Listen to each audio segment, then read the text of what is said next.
like to call to order the Tuesday, May 12th Town Council meeting. And I'd like to get started by asking Keith, would you lead us, pledge of allegiance, please? Yes, sir.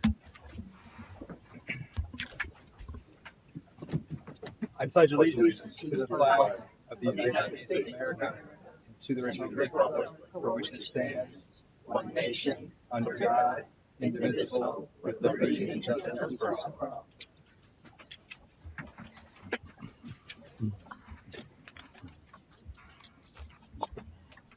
All right, to get our evening started, we have a number of proclamations and presentations. Nadine, would you like to get us started, please?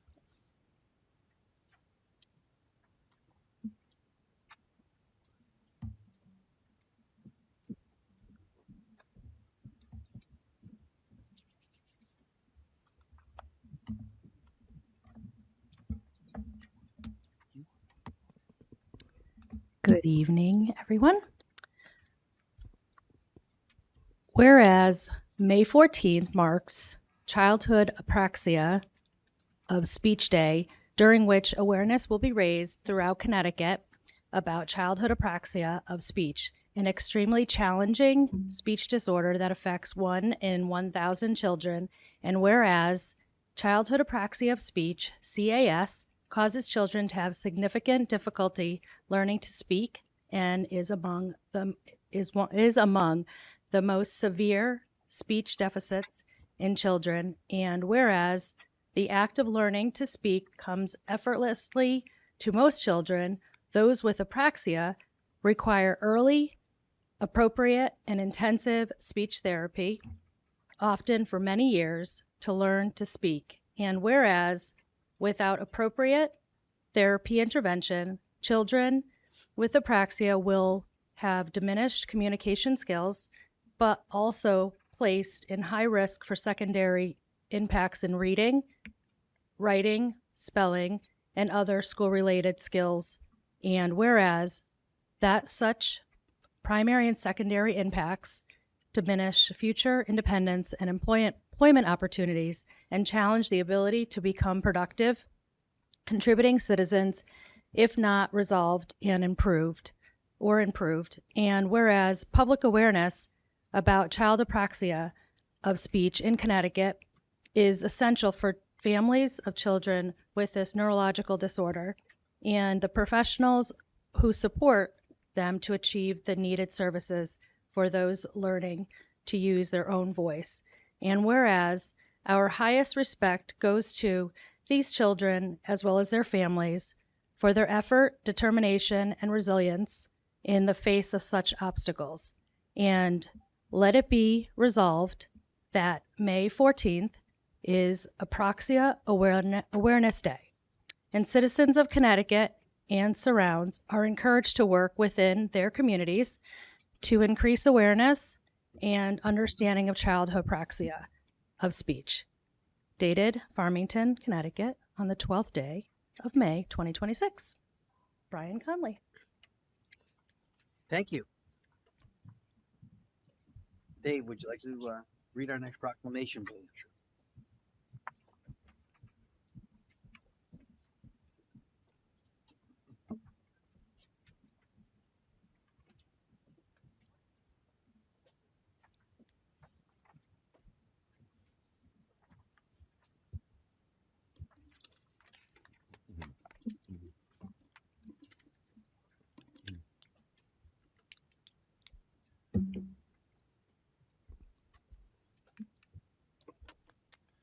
Whereas the first Friday in June is declared as National Gun Violence Awareness Day to honor and remember all victims and survivors of gun violence, and to declare that we as a country must do more to reduce gun violence.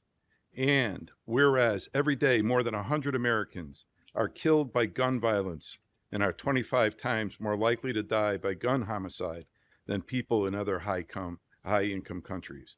And whereas support for the Second Amendment rights of law-abiding citizens goes hand in hand with keeping guns away from people with dangerous histories. And whereas in January 2013, Hadia Pendleton, a teenager who marched in the presidential inaugural parade and was tragically shot and killed just weeks later.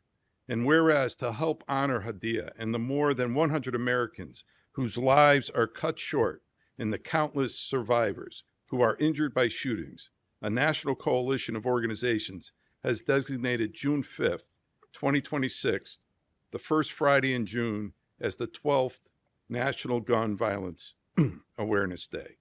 And whereas the idea was inspired by a group of Hadia's friends who asked their classmates to commemorate her life by wearing orange, a color chosen because hunters wear orange to announce themselves to other hunters in the woods. And orange symbolizes the value of human life.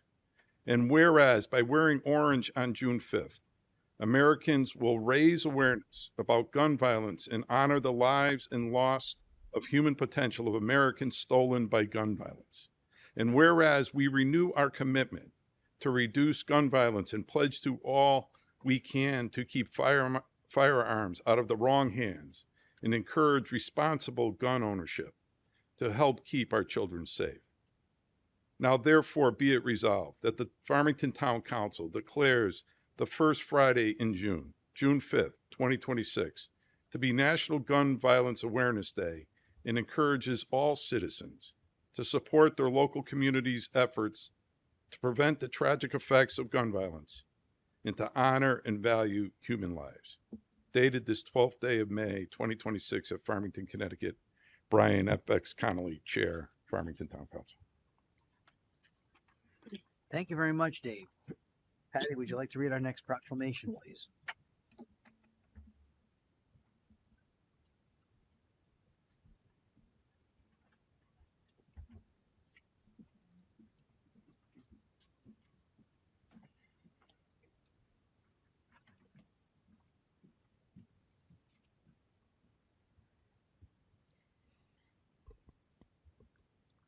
Good evening. Whereas the month of June is recognized internationally as Pride Month to commemorate the Stonewall riots of June 1969, where people in the LGBTQ+ community in New York City courageously fought back against harassment and discrimination. And whereas the town of Farmington cherishes the value and dignity of each person and understands the importance of equality and freedom. And whereas Farmington denounces prejudice and discrimination based on age, gender identity, gender expression, race, color, religion, marital status, national origin, sexual orientation, or physical disability. And whereas the town of Farmington believes that a diverse population leads to a more vibrant community and appreciates the cultural, civic, and economic contributions of the LGBTQ+ community.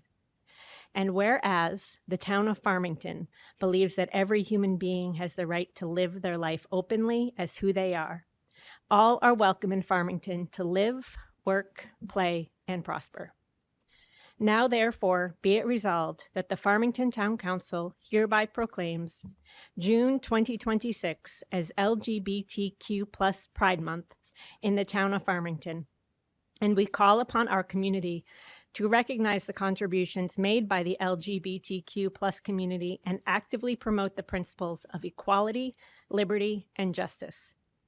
Dated this 12th day of May, 2026, at Farmington, Connecticut, Brian F.X. Connolly, Chair, Farmington Town Council. Thank you very much, Patty. Keith, would you like to read our next proclamation, please? Yes, sir.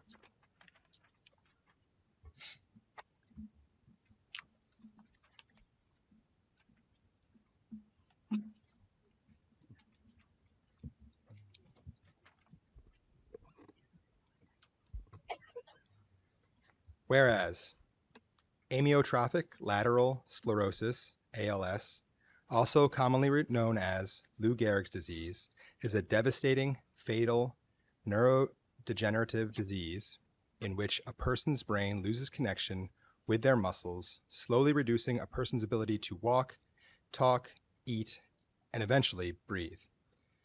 And whereas thousands of new ALS cases are reported every year, and estimates show that every 90 minutes someone is diagnosed with ALS and someone passes away from ALS. And whereas on average, patients diagnosed with ALS survive 2 to 5 years from the time of diagnosis, and the exact causes of ALS are unknown and there is no known cure. And whereas those who have served in the military are more likely to develop ALS and die from the disease than those with no history of military service. And whereas clinical trials play a pivotal role in evaluating new treatments, enhancing quality of life, and fostering assistive technologies for those living with ALS. And whereas the ALS Association is the largest philanthropic funder of ALS research globally and has committed more than $154 million to support more than 550 projects across the United States and 18 other countries, and is committed to accelerating the pace of discovery, fueled by hope that one day ALS will be a livable disease until a cure can be found. And whereas ALS Awareness Month provides an opportunity to increase public awareness of the impact of this disease on those individuals living with ALS, and to support research being done to one day eradicate this disease.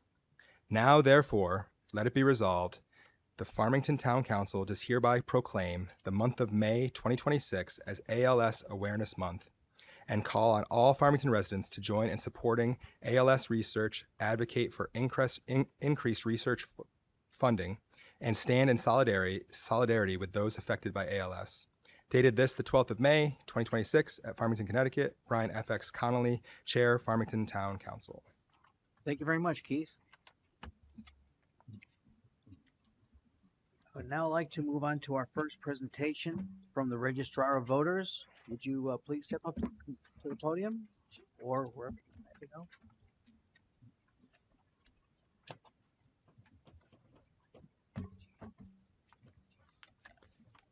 Okay.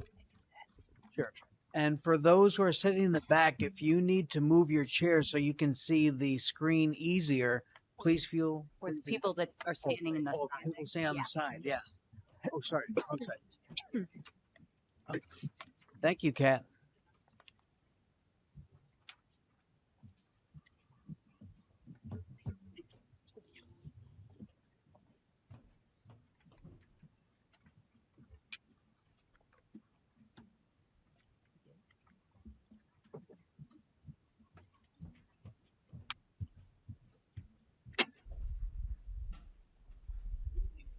Good evening.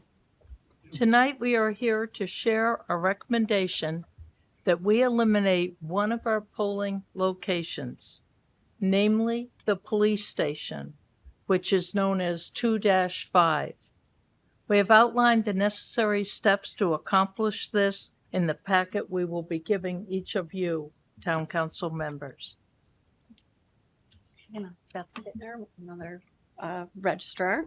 So our main reasons for bringing this forward, and it's kind of a revisit of the issue for those of you who have been on the council previously, is to increase efficiency and staffing and operations of our voting events, of our elections, and to reduce the cost of running elections for the town. This is one way we think we can develop some efficiencies in that process, and we'd also like to further down the road, something else that's kind of on our radar is reducing the referendum locations to one. So we have a short presentation tonight. We won't take too much of your time, but just to get you thinking about some of the statistics we have and how, what the numbers look like. And we'll leave a packet, as Ann said, for your reference, so you'll have everything. And Neil Kelsey, Ann's deputy, is here to run through the slides.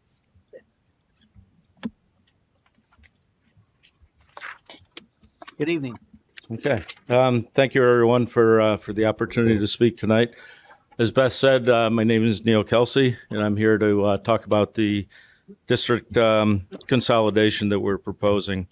Just a little bit of history. Every 10 years, in conjunction with the census, the state legislature redistricts their Senate and their House districts. They did this most recently in 2022 in conjunction with the 2020 census. And in Farmington, what it did was it changed the boundaries of state representative districts 21 and 22.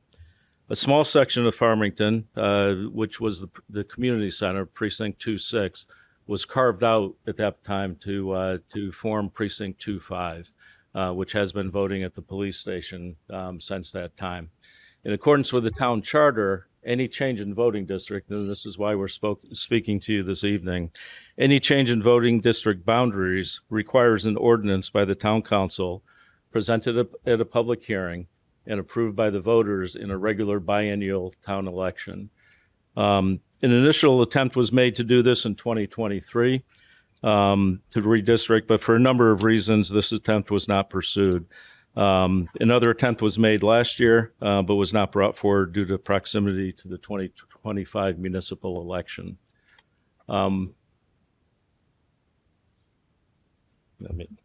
Forgot to bring the keyboard up. There we go. Okay.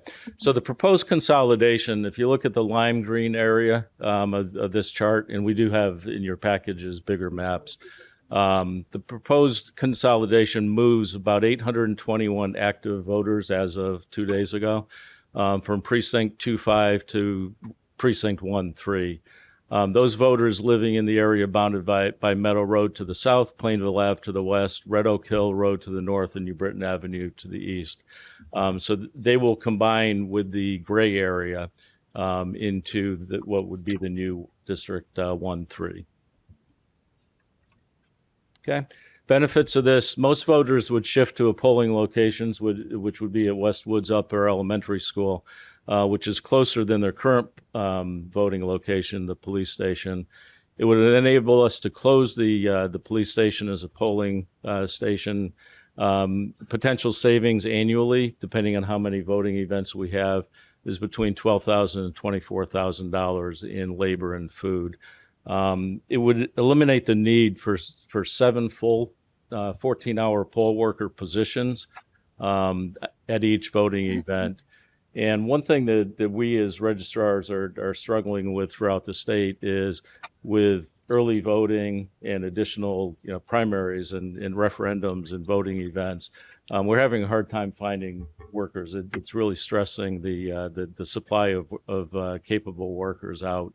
And we're not getting any younger. The working population is getting older. So the available workforce, if we can close a polling station and eliminate the need for 7 positions each event, that's a big savings to us. And one thing too, we talk about the police station. We need to think of that as a polling location, right? If you remember the referendum, we didn't use the polling station. We combined that location with the community center, but it still requires going forward a moderator and check-in people and all that. So whether it's at the police station or at the community center, eliminating it will eliminate the need for all those positions. Hard to read, and it won't be any easier in your packet.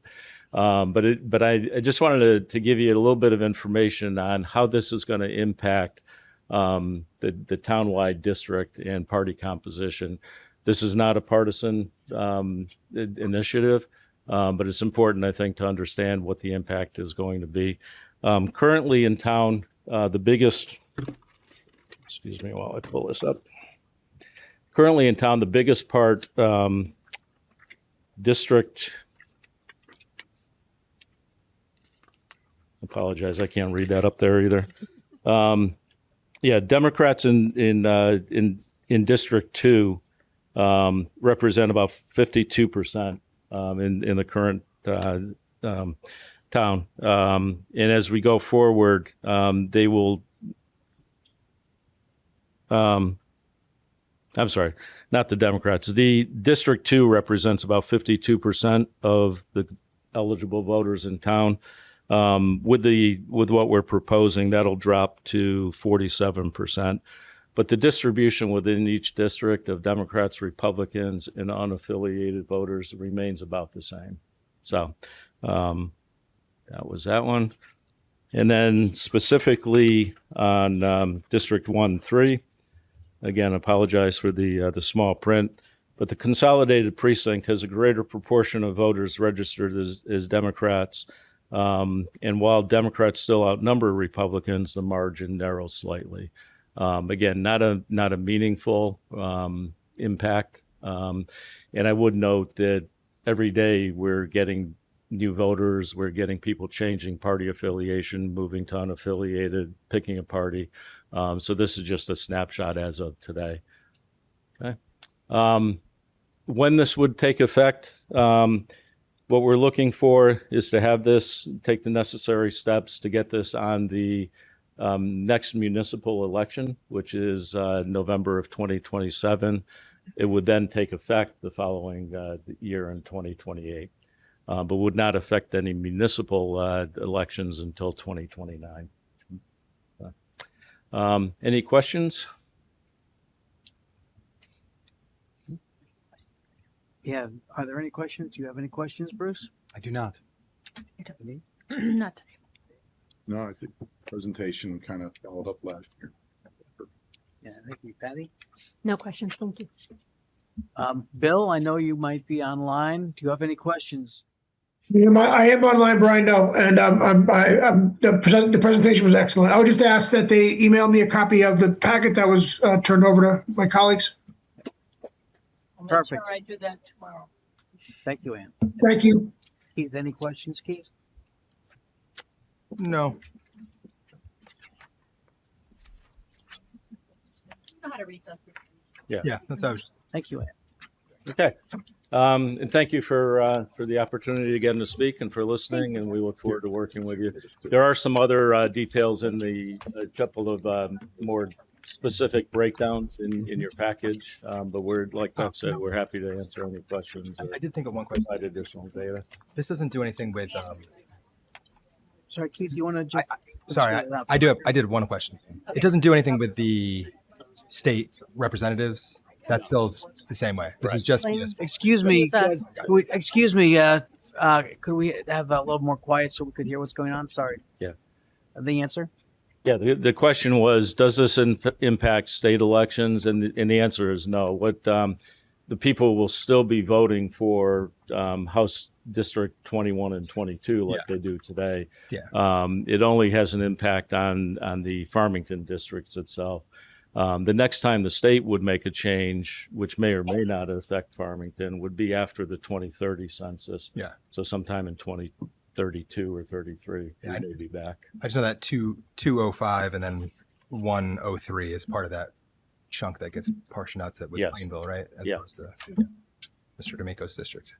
Right. So they would have they have the same ballot now, but they're in two separate districts, so this would combine. Okay.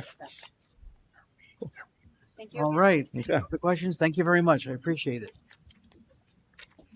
Thank you, Ann. Thank you, Beth. We have our next presentation. Let's see, could we have the ad hoc fire station maybe give a presentation? So, good evening. I'm Dave Lukowski. I'm one of the members on the Ad hoc Fire Station Committee from the Town Council. I'm Nadine Canto as well. So, good evening. Thank you for joining us tonight at the Ad hoc Fire Station Committee public presentation. My name's Dave Lukowski, and this is Nadine Canto. We serve on the Town Council liaisons for the Ad hoc Fire Station Committee. This evening, we'll be presenting the committee statements of needs, the process undertaken over the last year, and the recommendations being brought forward for Town Council consideration regarding the town's fire station facilities. So the Ad hoc Fire Station Committee was established by the Town Council in January of 2025. The committee included members of Town Council, town staff, public safety leadership, and the chiefs of each of the volunteer fire departments. Tonight, we are joined by Chief Slapinski of East Farmington Volunteer Fire Department, Chief Grabowski, sorry, Mike, of Farmington Volunteer Fire Department, and Chief Cromack of Tonksys Hose Volunteer Fire Department.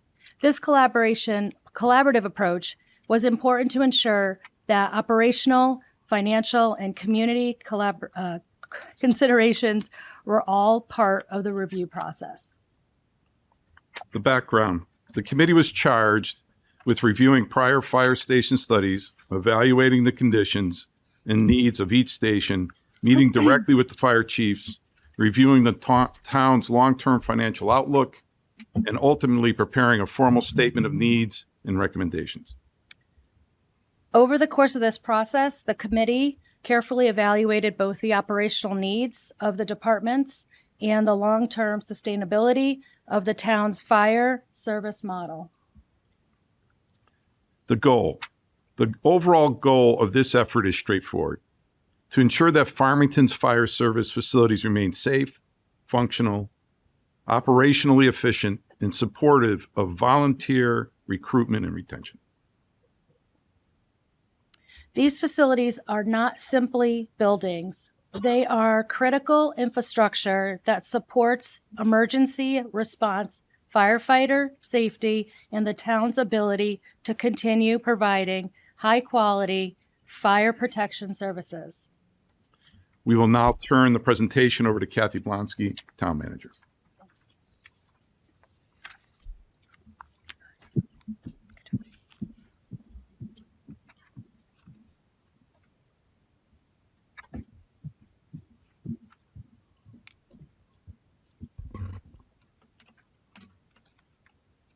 Good evening. Farmington currently operates a predominantly volunteer fire department system that is complemented by 9 full-time career firefighters, EMTs, and supported by a private ambulance service. The committee recognized throughout this process that maintaining the town's volunteer-based system remains significantly more cost-effective than transitioning to a fully career staff department. At the same time, maintaining a strong volunteer system requires facilities that support recruitment, retention, training, and operational readiness. The committee found that significant investment is needed in the town's fire stations. Since the early 2000s, only basic maintenance has been performed at the stations. As a result, the buildings now face aging infrastructure issues involving HVAC systems, plumbing, electrical systems, roofing, and overall functionality. At the same time, fire service itself has evolved. Training requirements have increased, operational demands have grown, and volunteer firefighters face greater expectation and time commitments than in previous decades. These facilities must evolve alongside those operational realities. Modern fire stations serve many important functions beyond simply housing apparatus. They support our firefighters, providing safe and functional facilities. They improve operational readiness through efficient layouts and modern equipment storage.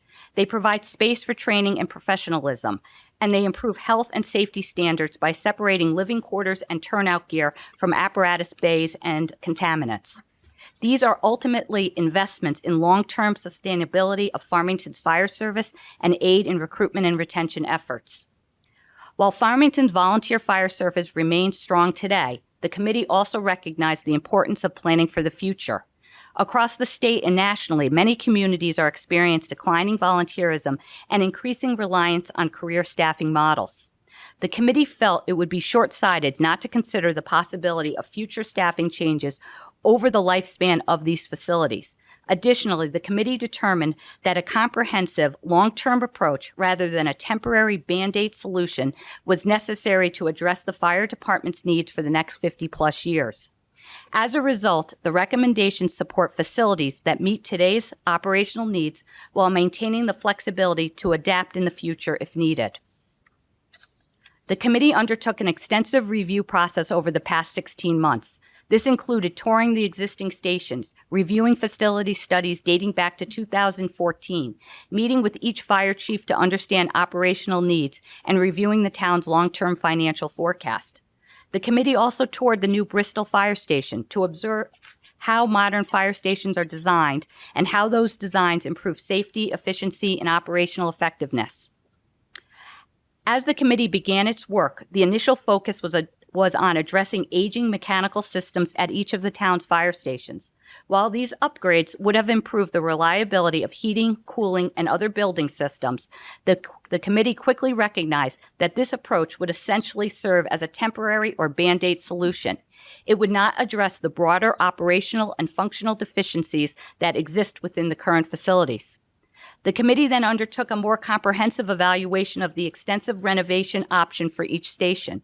These concepts focused on improving critical operational needs with the existing building footprint, including larger and additional apparatus space to accommodate modern fire equipment, improved living quarters for firefighters, updated training and day room space, and enhanced safety features throughout the facilities.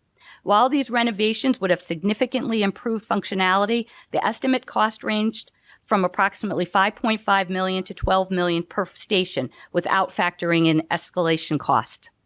Given the substantial investment required for major renovations, the committee also evaluated the option of demolishing the existing stations and constructing entirely new facilities on the current properties. The estimated cost for new construction was projected to be between $9 million and $10 million per station, without factoring escalation.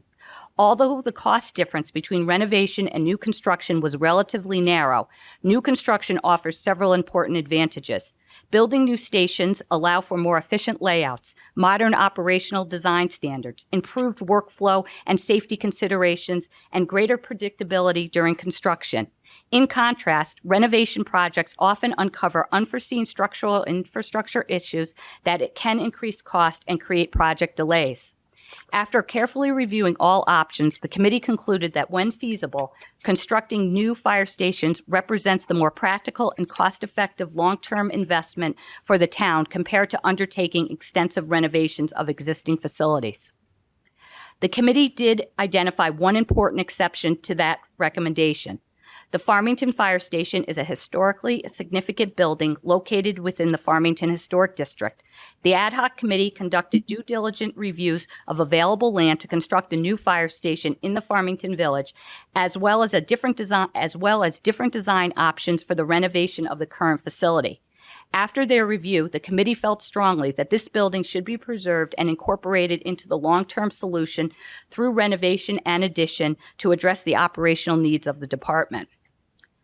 As a result of this review process and working with our architect, the committee is recommending the following project scope: a new East Farms Fire Station on the current site at an estimated cost of $9 million.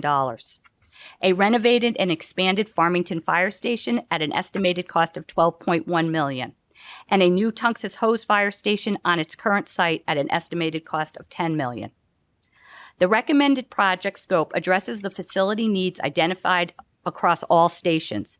These needs include code compliance and fire protection upgrades, replacement of aging HVAC, plumbing and electrical systems, roof repairs, improved apparatus bays, upgraded bunk rooms and storage areas, enhanced training space, updated kitchen and restroom facilities, parking improvements, energy efficiency upgrades, and improved separation of PPE maintenance and storage areas from living and meeting spaces to support firefighter health and safety standards.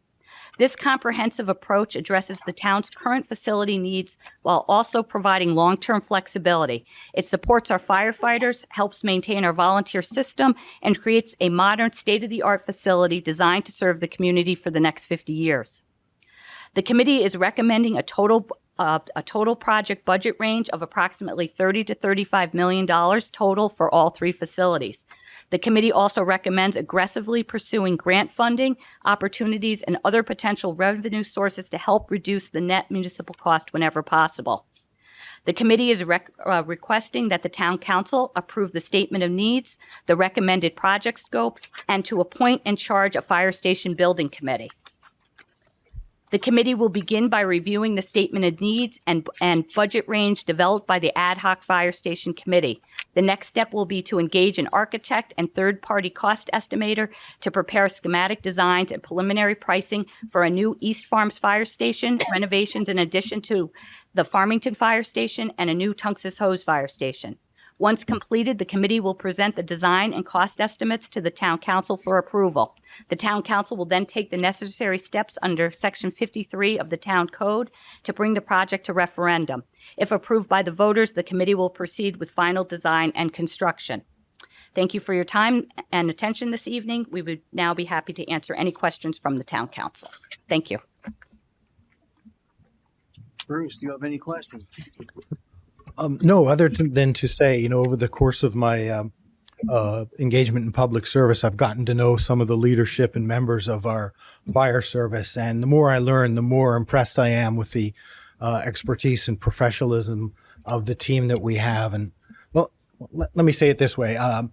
They take care of us. I think it's incumbent on us to take care of them and make sure they have a great work environment and a safe work environment. I know it's a lot of money, but I think it's something that would be really important.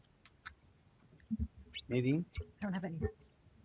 Dave? Yeah, I'd echo what Bruce said. I'd also say that the facility studies go back to 2014. So there's been some ongoing existing condition issues at these stations for quite some time, and they've really kind of we embraced the high school project, which was a big capital campaign as far as getting all the funding in place and getting that executed.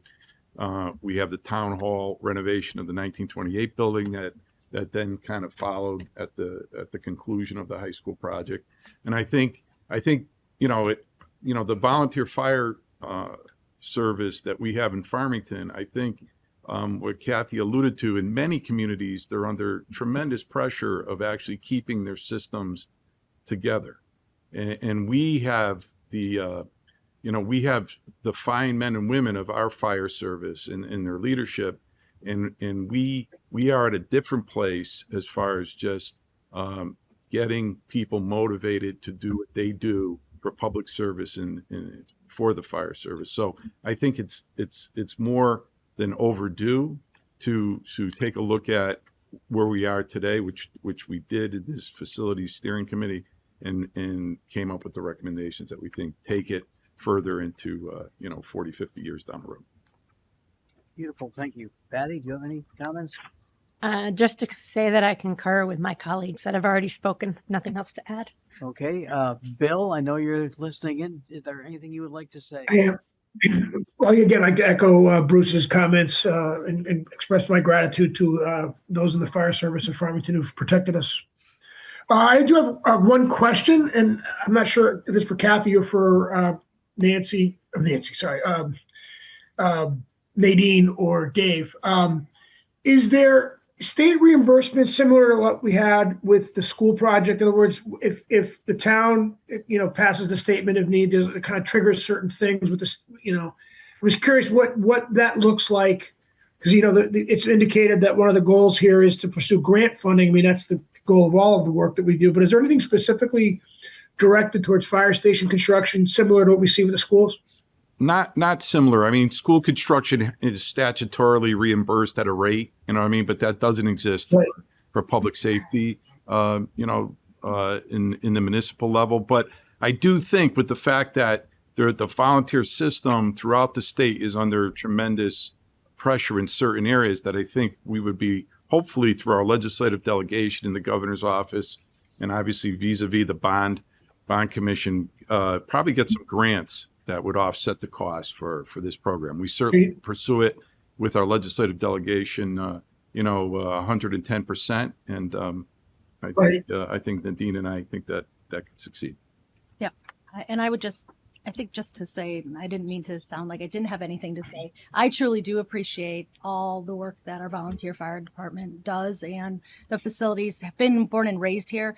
It's time that we do support the renovations that are much needed. We've been band-aiding, as mentioned in the presentation, and it's either, now it's going to take some time, obviously, for multiple buildings, but the cost is just going to increase if we don't start taking advantage of moving forward with some of these replacements. So I think it behooves us to really look at this project and move it forward. So I'm super excited to give this back to the community and those that keep us safe and are out at all hours of the morning, night, and at any time to make sure that we are safe. So just wanted to add that. Sorry to go back. No worries. No, thank you very much. And Bill, is that it? Any other questions? I'm sorry.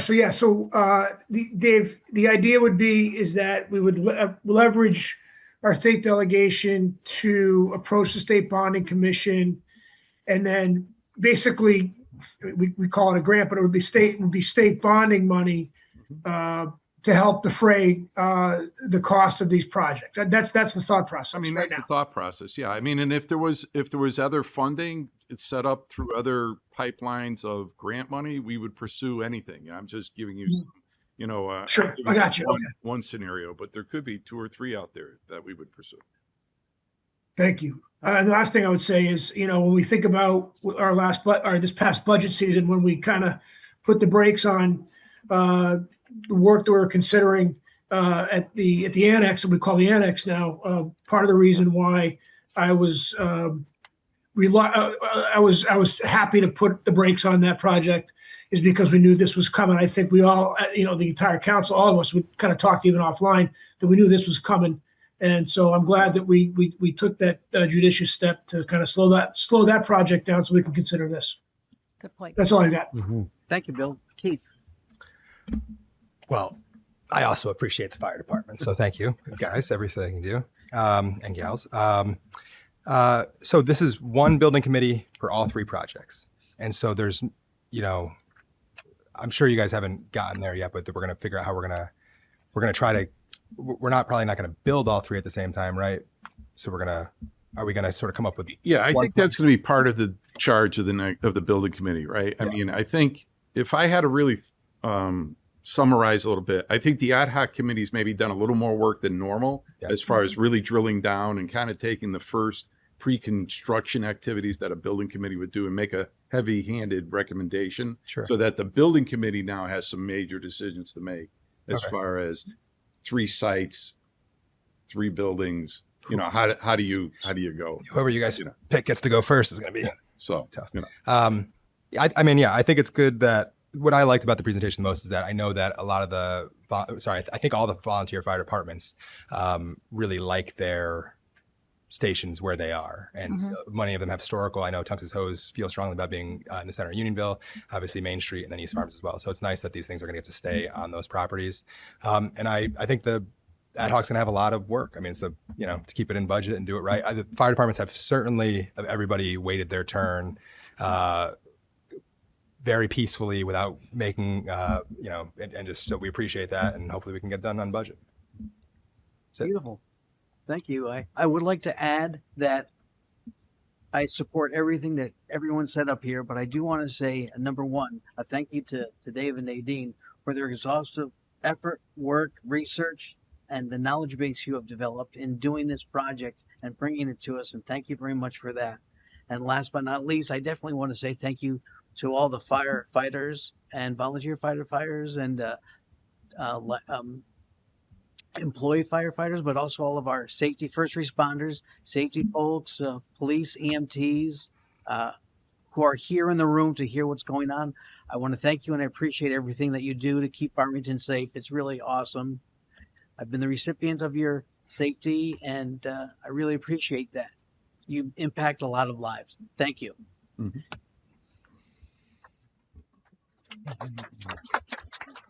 Well deserved. All right, so let us move on to D, our public hearing, where members in the No, we don't have a public hearing. no public. Oh, sorry, I was skipping public hearing. I'm sorry. No new items. Let's go to public comments. That's what I was looking for. So, folks in the room, if you would like to come up and speak, give us your name and your address. Give us. You have 5 minutes, and you are welcome to share your thoughts. Please come up to the podium.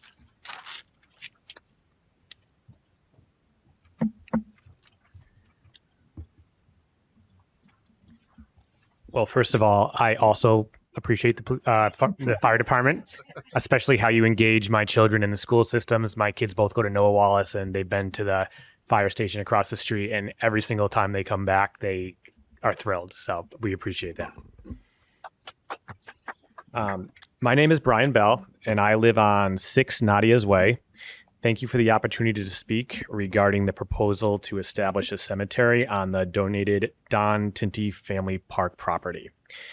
In 2016, before deciding to purchase our home on Nadia's Way, my family conducted extensive due diligence regarding the property directly across the street. During that process, we learned that in 2004, Donald Tinty donated the historic barn in the adjacent open space to the town for what was described as use as a family park. We reviewed the deed dated March 12, 2004, transferring the property from Donald Tinty to the town of Farmington. In the interest of time, I will summarize its key provisions. The deed states that Donald Tinty Family Park shall remain open to the public and be used and maintained by the town as a park, with improvements and facilities determined from time to time in accordance with the recreational needs of the town. Examples specifically referenced include athletic fields, nature trails, and river access. While I understand the interpretations of recreational use may vary, I find it difficult to believe that a cemetery could reasonably or ethically be considered consistent with the intended purpose of a family park dedicated to recreation and open space. Before finalizing the purchase of our home, I also contacted the town planner, at that time William Warner, to better understand the future of the property. In an email dated April 17, 2016, I asked whether the open space designation meant the land could remain undeveloped or whether the town could someday repurpose it. Mr. Warner responded that the property was preserved as permanent open space, though that designation could still permit recreational development such as sports fields. He noted there were no such plans at the time, but advised that it remained a possibility. I still have a copy of that email upon request. Then, in 2018, many of us were shocked to learn that the town was considering using this land for a cemetery. As some of you may recall, the proposal was met with overwhelming opposition from residents on our street, as well as neighboring communities surrounding the property. Following that announcement, residents opened direct communication with Town Manager Blonsky, who informed us that she had been tasked by the council with reviewing the relevant documents and providing a recommendation regarding the property's suitability for cemetery use. On November 9, 2018, she issued a town cemetery update summarizing her findings. According to that update, she reviewed the deed restrictions, town council meeting minutes from the property acquisition in 2003, and letters of support included in the historical record. Based on those materials, she stated that she was not comfortable recommending the park property as a cemetery location and instead recommended that the council evaluate alternative sites within town suitable for cemetery use. After that recommendation, the issue appeared to be settled. Therefore, I respectfully ask, what has changed since then? Why is the town now allocating resources to conduct ground testing in a site that was previously reviewed and deemed inappropriate for cemetery use? How much does this testing cost, and who approved the testing? I love Farmington, and I deeply value the open spaces that make this community special. Every day I see residents enjoying Don Tinty Family Park, people walking, running, exercising their dogs, and appreciating the wildlife that inhabits the area. My 7-year-old son wakes up each morning, opens his bedroom blinds, and hopes to spot a deer, a fox, or other wildlife across the street right in the field.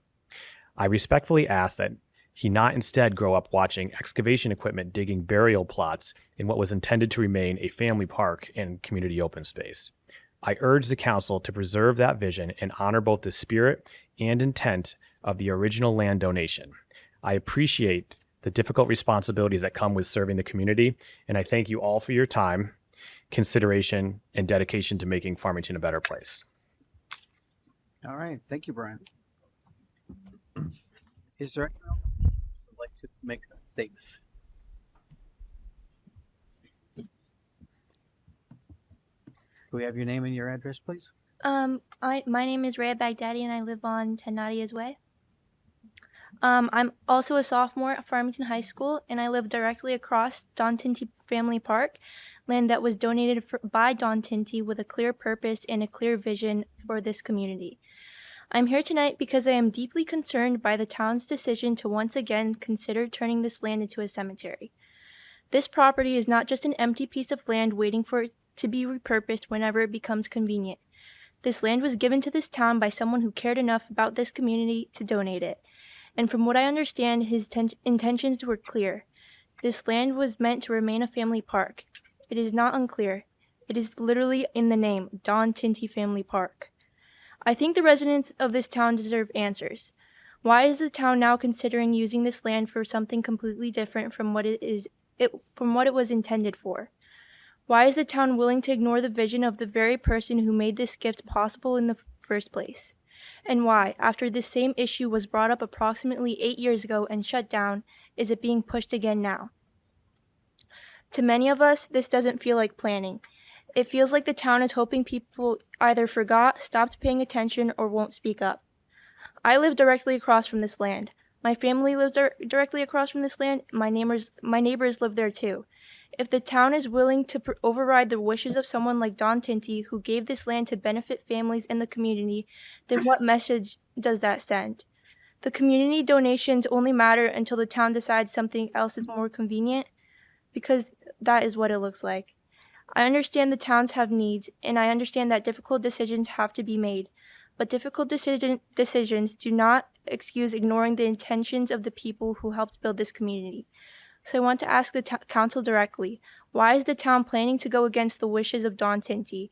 And before any decision is made, I ask that this council remember that this land was not given to be taken apart whenever it becomes convenient.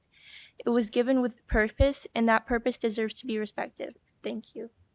Thank you, Rhea. Appreciate it.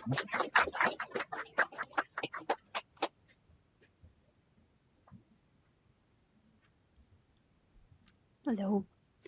My name is Melinda Pritz, and I live at 2 Nadia's Way. Just heard from two of my neighbors. I'm here tonight with my neighbors, more than just those two. You'll hear from us to discuss our shared concerns regarding, and I'm realizing I should have brought my reader. Sorry, I'm older than I thought. Oy vey.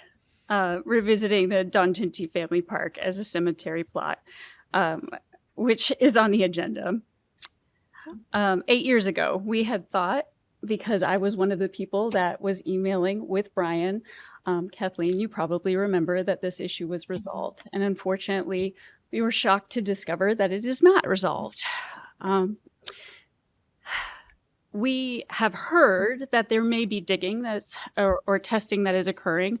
We'd like to understand more about that and understand have transparency, but we would also like reassurance that if this is resolved, which we hope it will be soon, that this will not continue to happen year over year or another 8 years from now. One of the things that I brought forward 8 years ago that I would like to share again with you all, and I'm about to be vulnerable with you all like I was 8 years ago, and it's going to start to sound a little bit silly, but I'm going to let you all know something personal beyond being a neighbor. And this is a very big neighbor issue. I'll let you all know that 8 years ago when we brought this forward, within a matter of 3 days, I started an online petition. And in that 3-day period, we garnered 97 signatures in opposition to this potential cemetery in this location. We asked the council at the time that they review the deed, which we had taken it upon ourselves to purchase as a community and review ourselves. And that's when we saw that it was named Donald Tinty Family Park. Since then, we have really come to enjoy it as a park. It is Tinty Park to us now, as you heard my two neighbors already refer to it as. So I do want to share with you too, personally, that I am a licensed marriage and family therapist. I shared 8 years ago too that personally one of the things that I do as a therapist, the thing that I do as a therapist is that I run a statewide evidence-based program. It is the only one of its only program of its kind in the nation. We help thousands of children and families across the state. We subcontract to no less than a dozen behavioral health agencies at a time across the state. I am not over-exaggerating when I say I am the only clinician in the state who does what I do.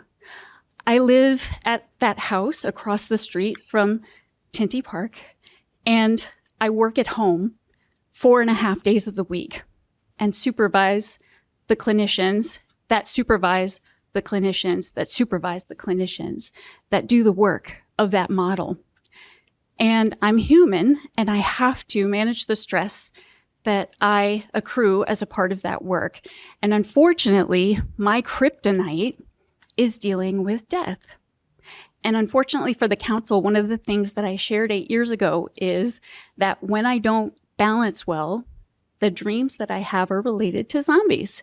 And so being vulnerable with the crowd now. That may seem silly to everyone in the room, but I own a house directly across from Tinty Park, and that is my personal kryptonite. So I'm letting you all know, as I band together with my neighbors in this community, which we are banding together. I had a neighbor from 4 streets over stop me on the way back from the bus stop this morning to ask me if I knew about this. And I said, thank you. Yes, I do. And we're going to be at the council meeting tonight to talk about this. And we hope it's at the very earliest stages, because we were told 8 years ago that this was resolved and that they were going to look at least 2 other sites to explore that. Because if this moves forward, I realize I'm over my time, I apologize. Not only as a community, but personally, this will affect my livelihood. And I need the council to know that now, because I take it extremely seriously. Thank you. Thank you, Melinda. You're not over your time. You're good.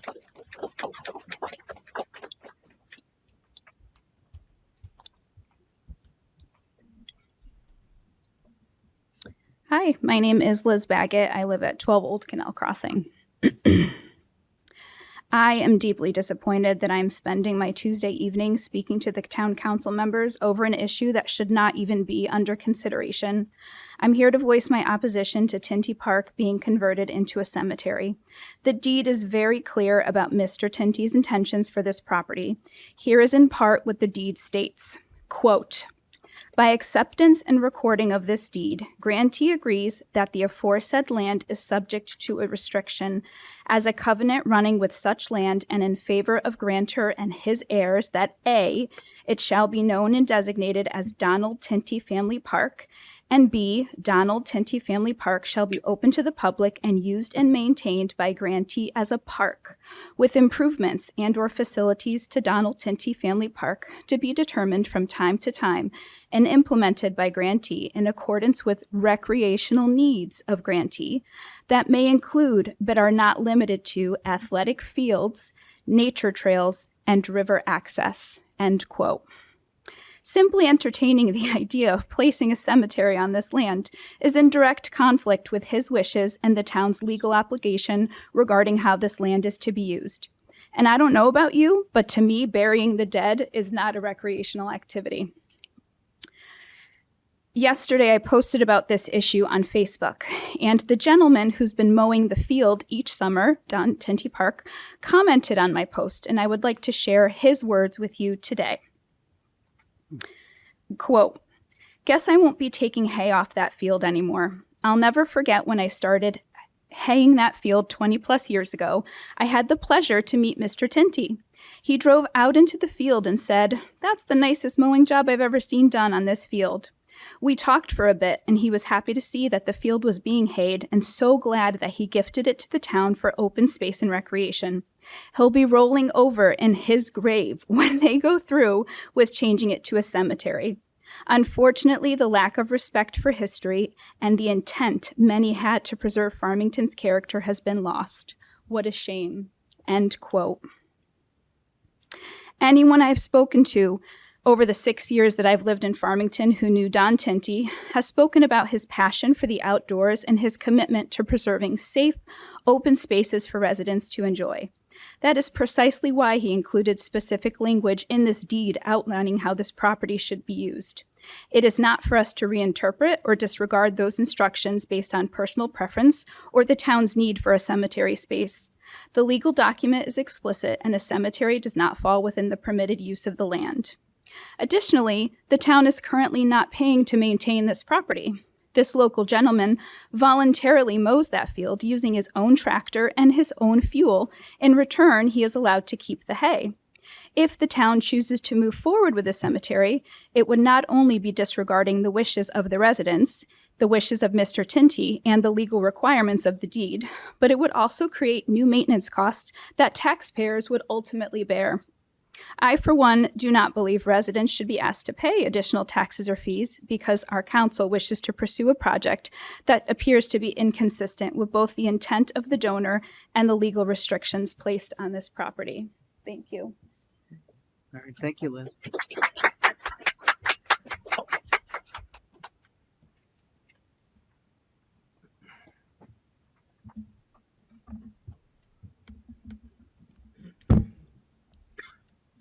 I appear angry, I have a bad foot, but I'm here tonight. My name's James Drake. I'm here with my wife Brenda, and we live on the field.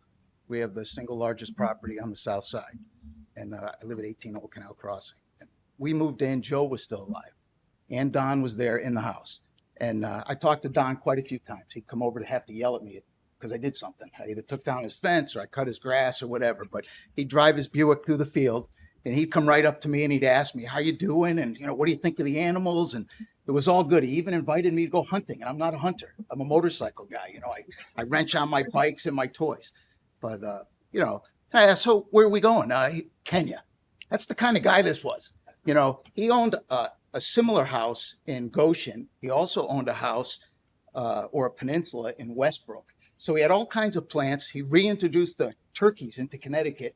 He was trying to put elk up at his house in Goshen, and a week later he gets invited to a game dinner.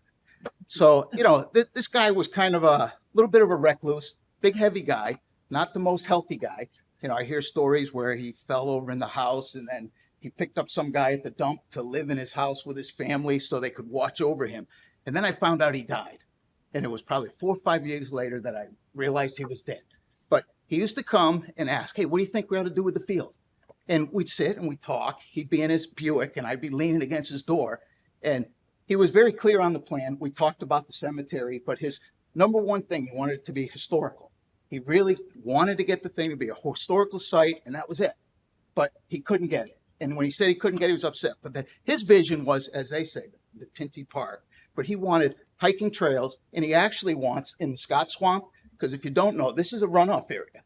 This isn't like, it's not always dry. The bottom half actually, gets a foot of water in the back half of the field where it drains into Scott Swamp. And his picture was to be like an Autobahn where you put little docks and you go out and they'll put the bird, all that. That was his vision. And he was very clear.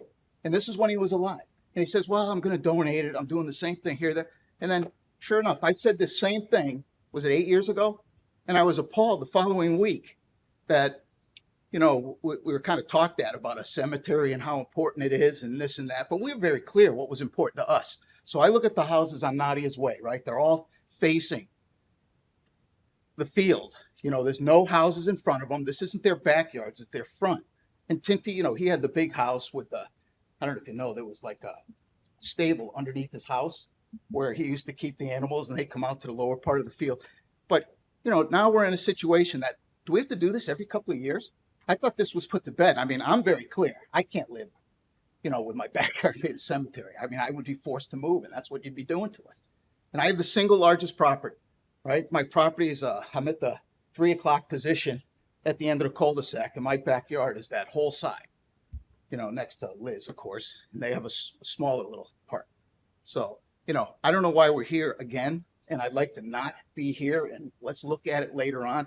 Don was really clear, and I thought in that document, I haven't read it, but in that document, he made it clear what he wanted.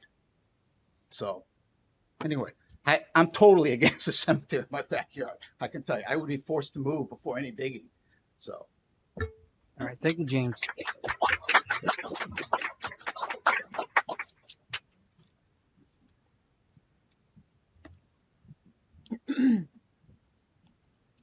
Good evening. My name is Luma Chalabi. I live at 10 Nadia's Way. I'm here tonight to speak on behalf of my family and neighbors regarding the potential use of the Don Tinty Family Park as a future cemetery. I was shocked to hear that this topic is again on the town's agenda. Back in 2018, after public outcry, the town reviewed and interpreted the deed as written. The land is to be used as a public park. I unfortunately did not know Mr. Tinty, but from what I've read and heard about him, he was a local icon. He loved nature and sports. He was a college sports legend, a charitable philanthropist throughout his life. Mr. Tinty spent his life building relationships with the communities he was involved in. Upon his death, the Tinty Foundation was created. The mission of the Tinty Foundation is to support young athletics, public safety services, and animal care and rights. This appears to be his mission in life and death. He was a generous man who cared about helping others and improving his community. I know many of you are new to the council and missed out on our first round of opposing the use of the property as a potential cemetery, but I'm here to tell you the deed is clear. A couple of town council members are attorneys, as I am myself. I urge you to please inform the rest of the council of the catastrophic consequences that can occur when the intentions of the gift giver are not respected and followed. If the town decides to change the intentions of Mr. Tinty because of pressure from another group, in this case, the Cemetery Association, this is going to create a Pandora's box for everyone. Any testamentary gift will now have the potential of being changed to suit the town rather than the donor's intention. This will be prohibitive for many when thinking about future gift giving to the town. I know if I even heard of a town or organization attempting to change my gift, that would prohibit me from ever donating anything to them while I'm alive or to be left after I pass away. Is that the legacy you want for the town of Farmington? The town that can't be trusted when they're generously gifted money or land to be used for a specific purpose? Mr. Tinty's intent was clear. He wanted this parcel of land to be used for recreation. No reasonable person would or should ever believe a cemetery and a park are words that can be used interchangeably. If you're looking to add parks, why isn't Tungus Mead on the list? Or winding trails? They both have plenty of space that could be converted to a cemetery. I urge you all to look closely again at the deed and Mr. Tinty's intention and immediately take the Don Tinty Family Park off of your list of potential areas for a cemetery. Please don't tarnish Farmington's reputation by changing the intent of what the Don Tinty Family Park was to be used for. Thank you for your time. Thank you very much, Lou.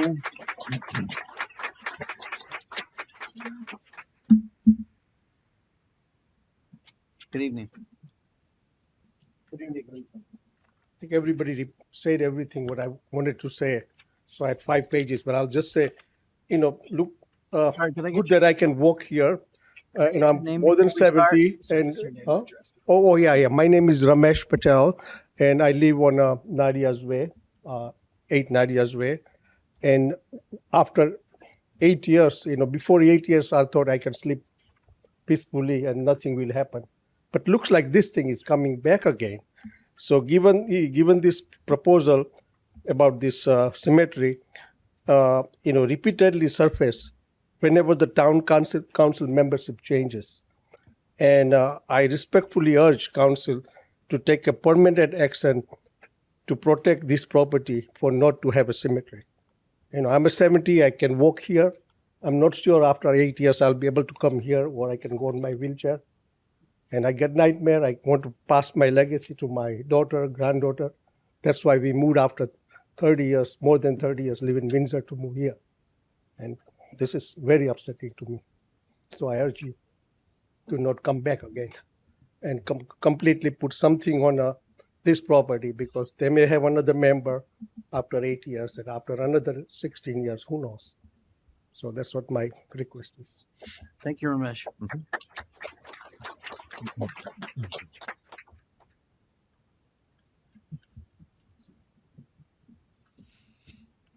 Good evening, everybody. My name is Sriram Pathak. I'm from 12 Nadia's Way, along with my wife, Urvi Pathak. So we moved to Nadia's Way back in 2018. And just like my other neighbor friends, we did our due diligence, contacted the town, asked about the land, and we were, at the time, just like what Brian stated, assured that this is for recreational purpose and nothing else will be done. We are again, just like our neighbors, shocked why it's keep coming back, and we are echoing everything our neighbors said, and we are really upset, and this should end today, that this discussion shouldn't come back again. Ready?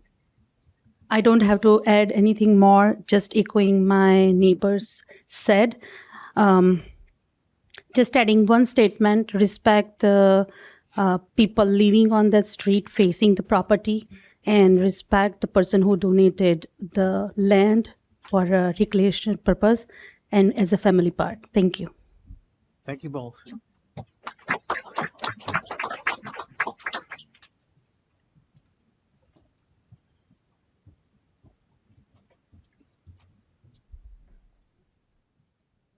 Hi, could we have you Nat? Sure. Thank you. Good evening. My name is Sugato Sarkar. I'm a resident of 4 Nadia's Way. I'll keep it short and sweet and in support of my neighbors. I'm here to respectfully oppose the proposal of having the cemetery opposite to our house. This neighborhood was designed and purchased as a residential family community. Many families, including mine, invested our life savings here to build a community for peaceful, welcoming, and vibrant living environment. Placing a large cemetery directly in front of homes has several serious concerns. Most importantly, it places a permanent institutional use directly adjacent to a family residences where children play and families gather.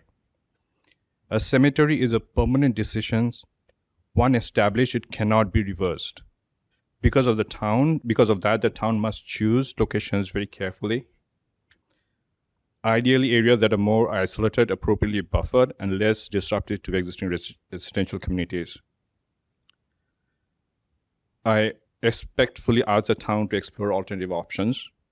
We are not saying do not solve the problem with the cemetery issues. We are saying please find a better alternative. Thank you. Thank you very much.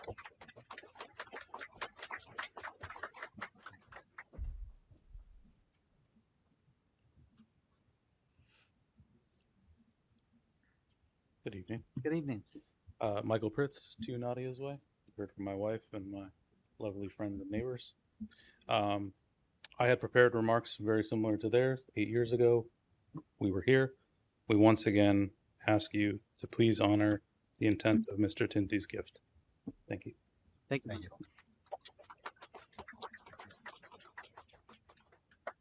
Is there anyone else? Thank you.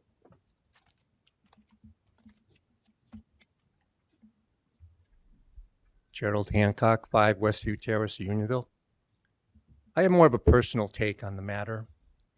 When it comes to planning in life, many milestones reach more of your thoughts.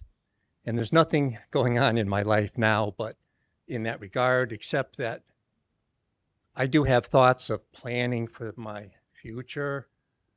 In this regard, cemetery planning, which many people here, I'm sure, have put in their focus. It's time, I think we all have a moment to do that at some point in our lives. And I thought of where will I be laid to rest in the beautiful town of Farmington, or I have relatives in Maine where my family actually is laid to rest. So those thoughts are nearing my focus in time. I hope they're in the long-term time. But I would just like to state that I do not think that Tinty Family Park is where I would put my focus. If it were available, maybe yes, but not in the need that is being expressed at this moment in time.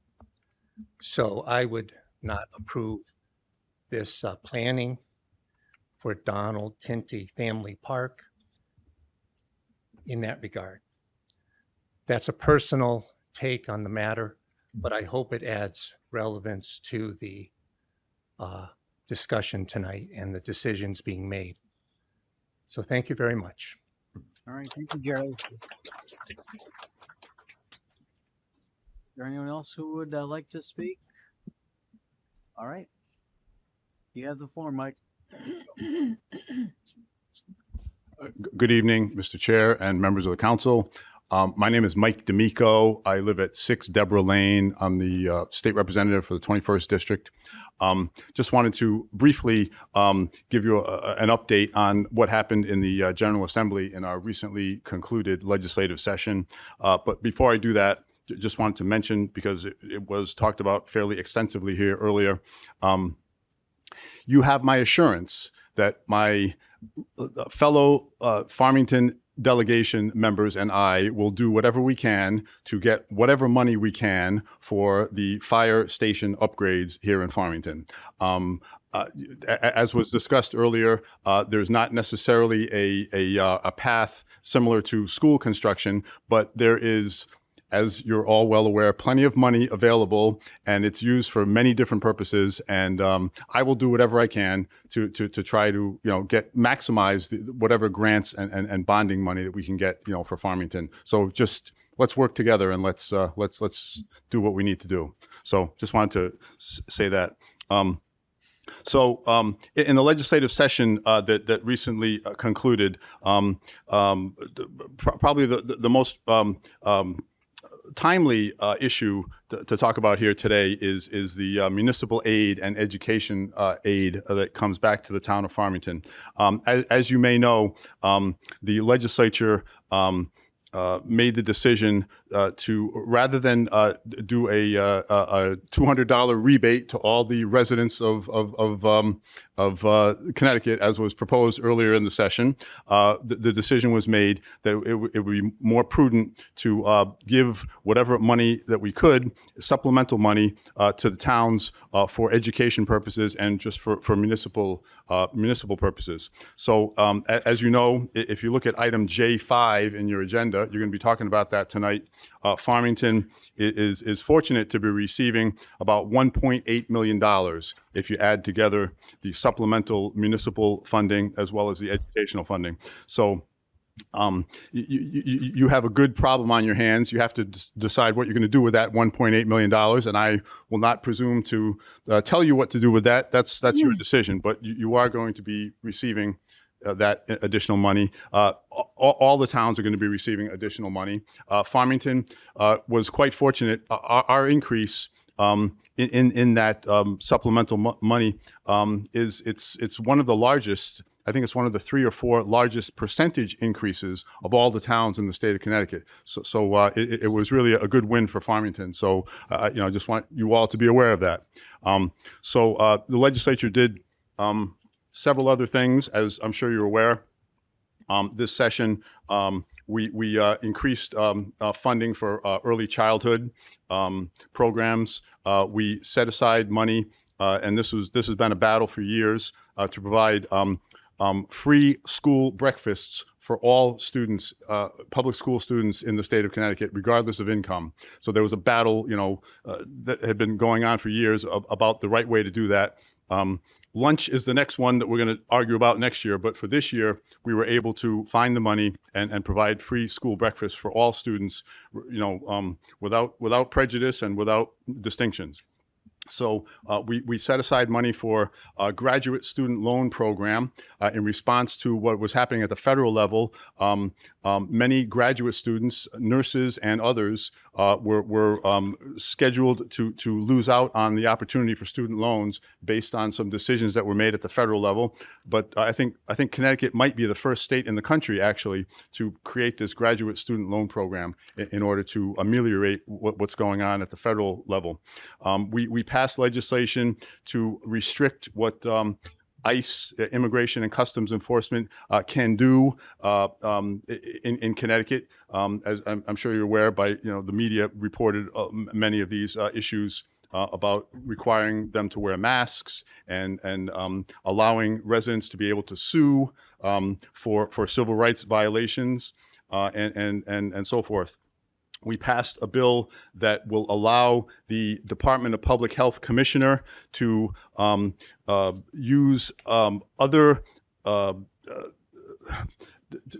be able to rely on other entities other than what's the federal agencies regarding vaccine availability, regarding vaccine plans for the state of Connecticut. Basically, it gives more autonomy to the state commissioner of public health rather than being held to the standards that are established at the federal level. So again, that was an interesting battle, but that's what we ended up doing. We really appreciate all that you have done.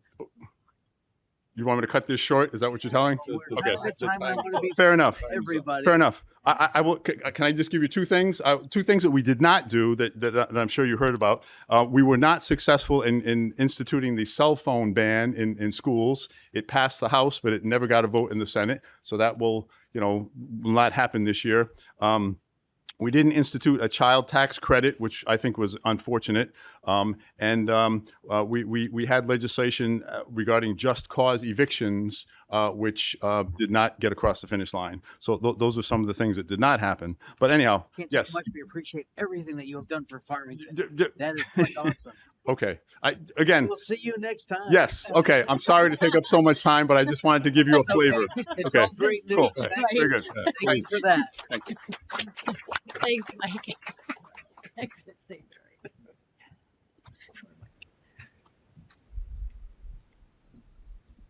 I don't know, man. You gave our state rep the hook. Wow.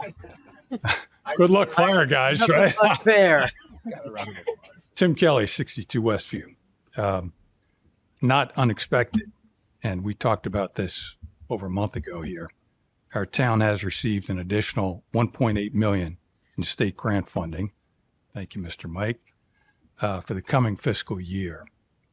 That being the case, we should zero out the fund balance line appropriation in the new budget. Rainy day funds never should have been allocated in the first place. So that will require $800K of the $1.8 million from this new state money. And this will allow us to keep our powder dry for a real rainy day when the reval hits the following year. The remaining $1 million of this grant revenue should be used to lower our tax burden this year, which is the primary objective of this special state aid. We need to insert the additional revenue into the budget plan and let it drop to the bottom line of the spreadsheet as relief to taxpayers. There may be folks coming forward with priority lists of ways to help you spend this money. You need to resist the urge. We've already completed the lengthy budget review process, issued generous department increases, and passed the referendum. And I understand there are other towns in our area who have not had their referendums passed. And in the case of our school department, as you'll recall, we did not give them a strict budget target this spring. We just told them to figure out what they need, and we'll review it.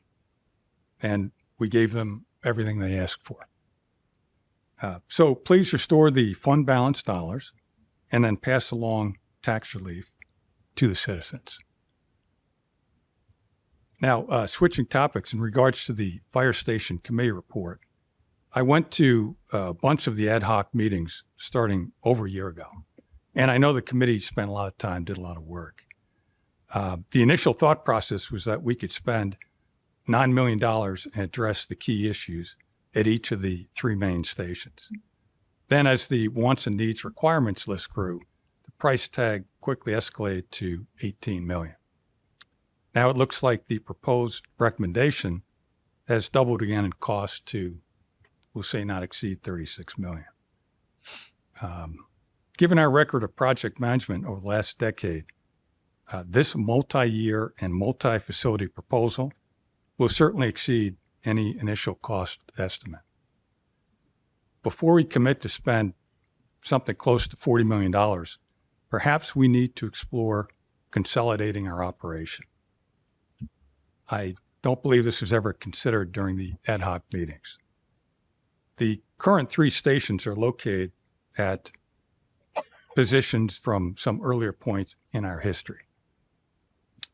And I know these are tough discussions, but could it make more sense at some point, for instance, to have two larger modern stations as opposed to the three we have now, one on each side of the river? Advantages might include lower building costs and ongoing maintenance expense, requiring less equipment, which is a huge capital investment, operating with less manpower, be it professional force or volunteer. And let's face it, the demographics in town are changing rapidly. I'd like to see us find a way to objectively evaluate options other than essentially rebuilding the current station footprint.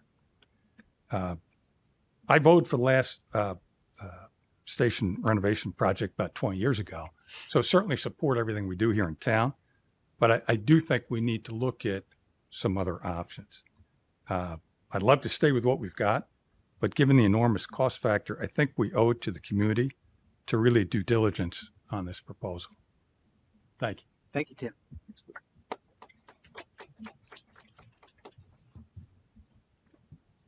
Is there anyone else in chambers who would like to make a comment? I don't see anyone else. Kat, do we have anyone online who would like to make a comment? There are no hands raised online. There are no hands? Nope. Okay. Going once, twice, 3 times. Okay. We will close public comment and thank you everyone for speaking. Appreciate it. Okay, why don't we move on to our next item, which is going to be the reading of the minutes. G. We have a motion for G1. I make a motion to approve the April 6, 2026 regular town council meeting minutes. Second. Any discussion? All in favor of approving? Aye. Aye. Opposed? Abstentions? Motion passes. Let's do G2. I make a motion to approve the April 28th, 2026 regular town council meeting minutes. Second. Any discussion? All in favor? Aye. Aye. Opposed? Aye. Passes. All right, let's move on to the report of the town manager, Kathy. You have the written report in front of you. I just want to go over a few items. On our 6-month look ahead, I would, we are ready to talk about the sidewalk project again. We were thinking that potentially we'd do it at the end of this month at the second meeting instead of in June. And then potentially, if the council chooses, they could take action at the June 9th meeting. So just changing the schedule around a little bit. And then also the ad hoc sidewalk committee, we were talking about pausing that committee, but that wouldn't happen until after the Meadow Road is taken care of. So we just pushed that back. So if that's okay with everyone, we plan on coming back on May 26th to talk about the 2 options for the Meadow Road sidewalk project. Memorial Day parade in Farmington on Main Street, and the parade will form at 9:30 a.m. at the corner of Guard Street and Farmington Avenue, and the step off is at 10 a.m. So that's for the parade. We had, I guess, a great cleanup day on April 25th. So wrote about that. It was cold. Cold. Yes. Slightly rainy. And slightly rainy. I think it's like that most years now, isn't it? Yeah. Well, we didn't have as much rain as we did last year.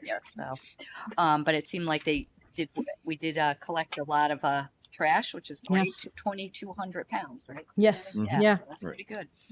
Juneteenth is we are joining with our 5 suburban towns for the Farmington Valley to host the Juneteenth celebration at Simsbury Meadows. The event will be Saturday, June 20th at 5:30 p.m. to 9 p.m. So put that on your calendar if anyone. And then the last thing we can talk about is the cemetery update and kind of talk about that a little bit. So as you know, and we've heard from members of the public, the cemetery committee has come to the town of Farmington, and over the last, I'd say, I don't know, we're probably going on now probably 15 years, we've been evaluating trying to find sites for the cemetery. And it's coming down to a point where the cemetery on Garden Street is going to be full. And we've probably evaluated, I think now, all the town sites that we potentially could. Recently, we just did the property that we bought over on the Bland piece of property near the Hine Farm, and we did borings over there. That was our last piece of property that the town owns for potentially for a cemetery. We did review this in 2018. The deed, as they were saying, is what Mr. Tinty with the recreation and passive recreation with river access and things like that. One thing that I do have the knowledge of is that I have been here a long time, so I worked directly with Mr. Tinty when he did give the property to the town of Farmington. So I do have firsthand knowledge on what his intents were. A lot of it, very clearly, we never talked about a cemetery. You know, it wasn't on the topic, but he was very much active on the passive recreation and you being able to go on the riverfront and doing some of that. To my knowledge, he wasn't as crazy about the athletic field, type of thing. That was the town that wanted the athletic fields, and we pushed to have that.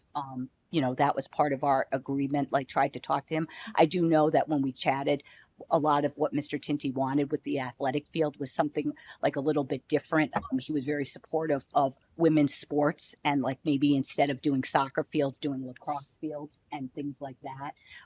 Different types, girls softball he liked, just kind of a different type of thing if we were going to do athletic fields. So that was, I do have firsthand knowledge. We never talked about a cemetery of that. The Cemetery Association has gone and they've designed kind of what it would look like with the barns and having it be passive in some fields and walkability and being able to go back there. We're really, again, at a point, the neighbors, absolutely, I think back then and now do not like that. We are in a situation where if we're going to have a town cemetery, we're either going to have to buy a piece of property, because I'm convinced there's no other property. We've done this, but this is why the cemetery has come to me. One of the things, there's two things that haven't been fully vetted. One is that I've read the deed, I've looked at the deed and what the residents have said, but we did not have a legal opinion on the deed, if whether or not we could do it. So that's something that if the council is interested in, we could do. The other thing is the property suitable with the water table for doing a cemetery? So this is really, when they talk about transparency, this is again where we're at, that if the council is interested in trying to pursue some of this, we'd have to do that due diligence. If they're not interested in pursuing that, then we have to tell the Cemetery Association that and move on. And so that's really where we're at. All right, thank you. I have a question, Brian. Do we want to do questions? Are there any questions Yes. for Kathy? I do. Yeah. I don't know which way you want to go. Start down here. Well, I was just for a point of clarity, because a lot of people came out tonight. I just wanted, this is not an agenda item. Yeah. This is not something that town council, anybody that sets the agenda said this is something we want to pursue. This is just something that our town manager is doing her due diligence and bringing it to our attention so we can have a preliminary, potential, maybe not discussion. Correct? Mm-hmm.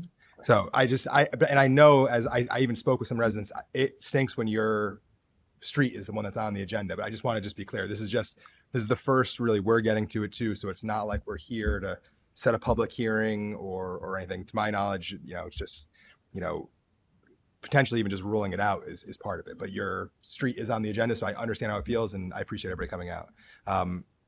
My only questions are stuff I can ask you online about other pieces of land, and I don't want to shout out other Right.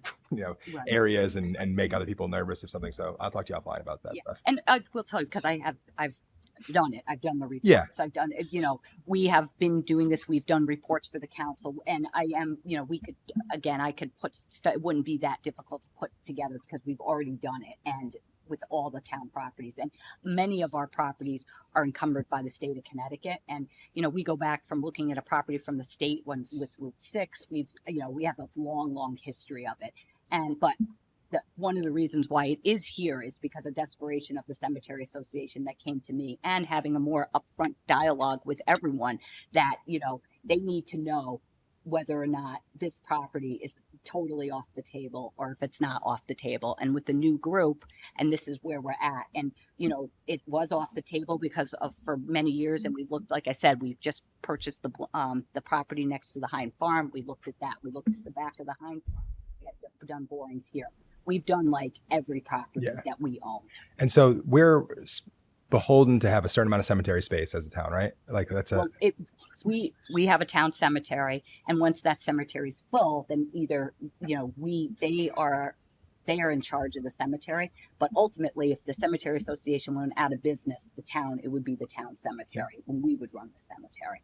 But my understanding is if we don't have a town cemetery, I'm not sure, we'd have to again get an opinion if we'd be forced to buy something. I don't think that's the case. So I know one of the things we're going to speak about is potential legal opinion. So I was just going to say, in whatever process we do, can we put the period on Tinty Farm? I think like as a council, we probably want to do that, right? So if it was not something we were going to pursue, then at the end of it, we could say Tinty Farm is off limits for a cemetery.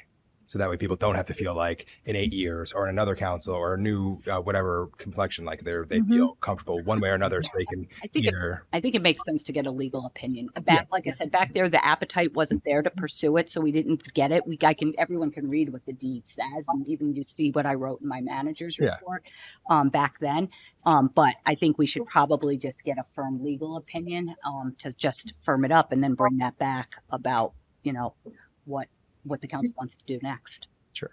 Yeah, my opinion would be to either, as a group, if we either go forward and let there be a fight about if there's going to be a cemetery there, and then if not, or if we decide to go the other way, just say so everybody can kind of put it in the rearview mirror, one way or another. All right. Thank you, Patty.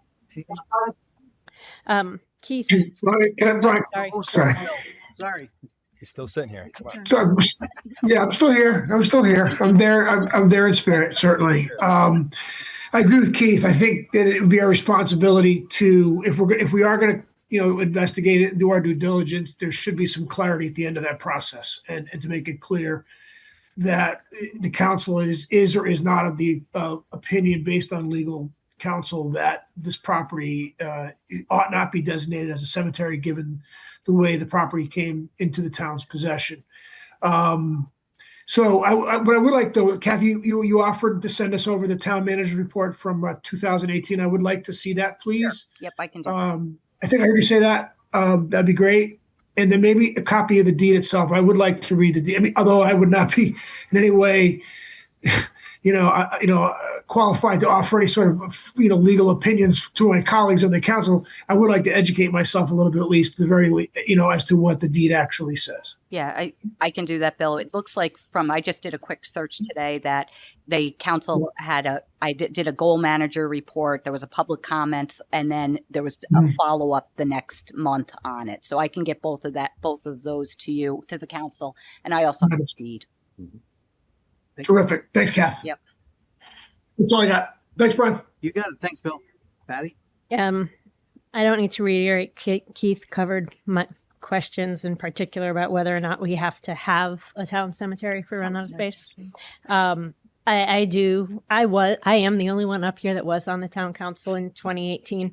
And I appreciate everyone coming out again with your comments and concerns. And I remember not going forward in part because of what the concerns were of the neighborhood. And part of that reason, part of what we asked was for town staff to look at other sites and locations. And what I'm hearing right now, Kathy, is you have done that and you've looked at every possible site owned by the town. And now we're back to where we were 8 years ago. Is this being potentially the only option? If it's even an option, but we're back to this decision that we have to make. Right. Okay. So I agree that legal opinion on the deed is warranted. And I don't know if it rises to the level of a legal opinion, but having an understanding about whether the town actually has any obligation to find another property. Yeah, I can add that in. Okay, thank you. Thank you, Patty. Another one of the benefits of having a couple of lawyers up here to help us. Thank you for your knowledge. Dave? Yeah, I would just say, I think the questions that have kind of in the commentary that's been heard to date, I think is kind of spot on. So being new on the council, not being here 8 years ago on the council, I guess where I stand on this would be, in the town cemetery update of what's published here, the town will be conducting preliminary due diligence work on the property this summer. Me personally, I would absolutely do no preliminary work until we have a legal opinion on exactly what that deed expresses. And this should have been done 8 years ago. So I think that legal opinion needs to be done.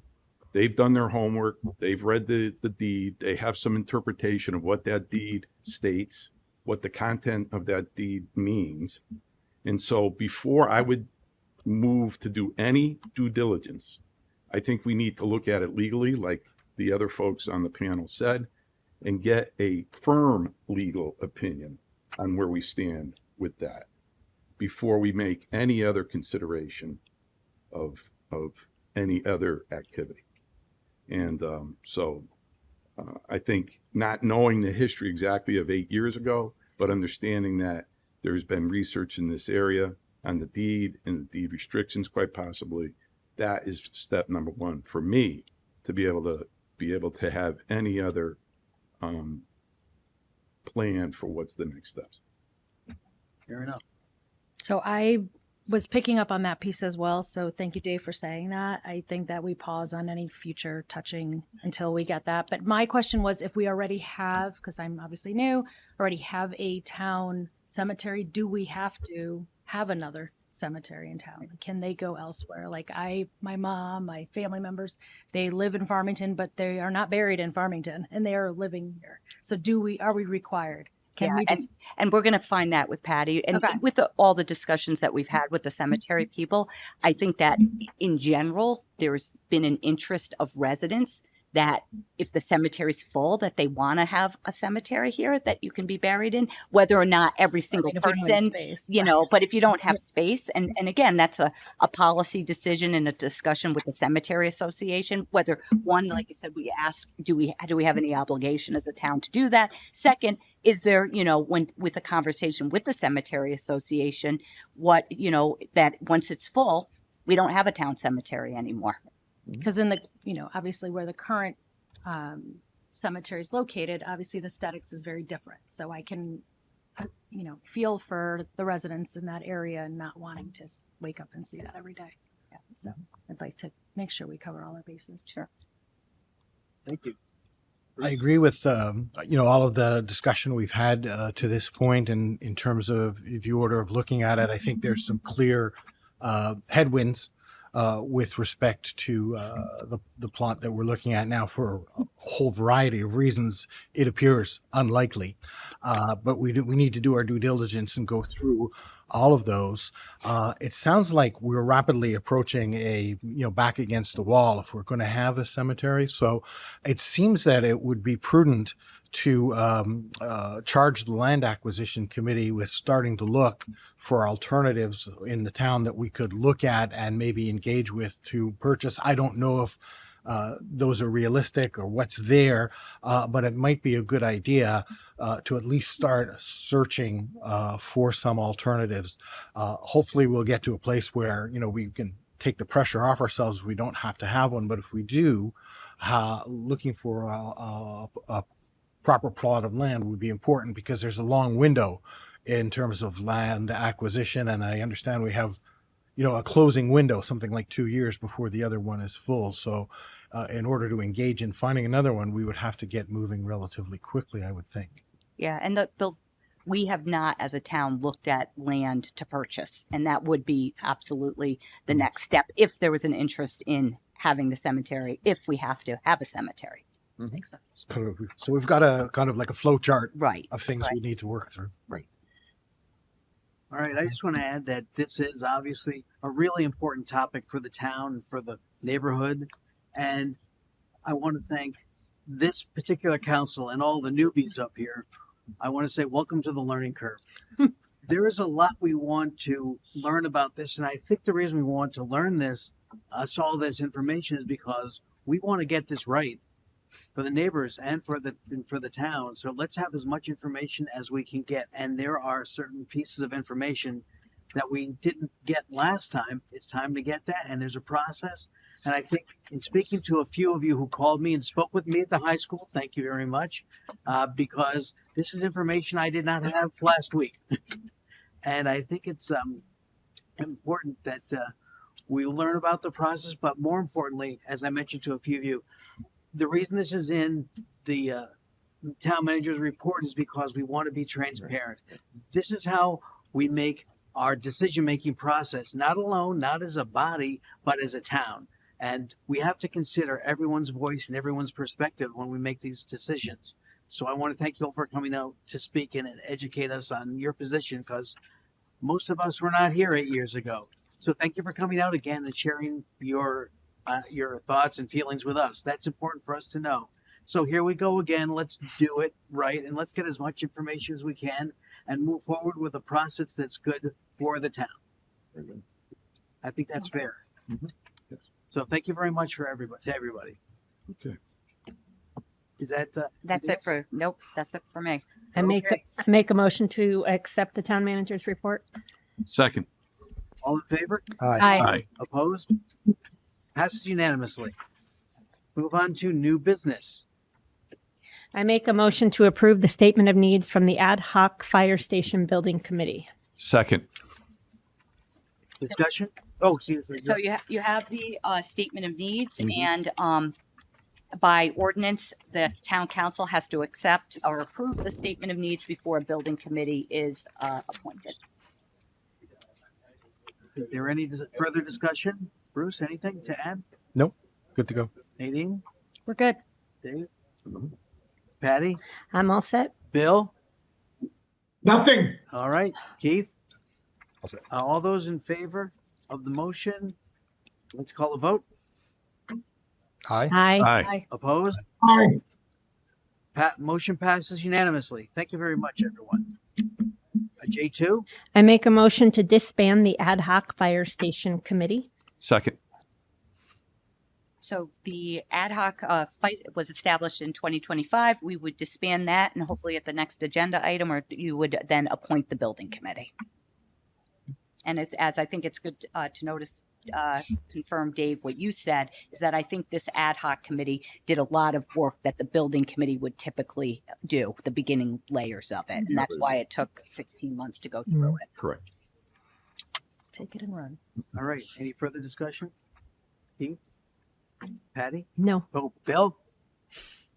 Nope. Okay. Dave? All good. Nadine? I'm good, thank you. Bruce? All good. I'm asking for a vote. All in favor? Aye. Opposed? Aye. Abstentions? Passes unanimously. I don't have the names.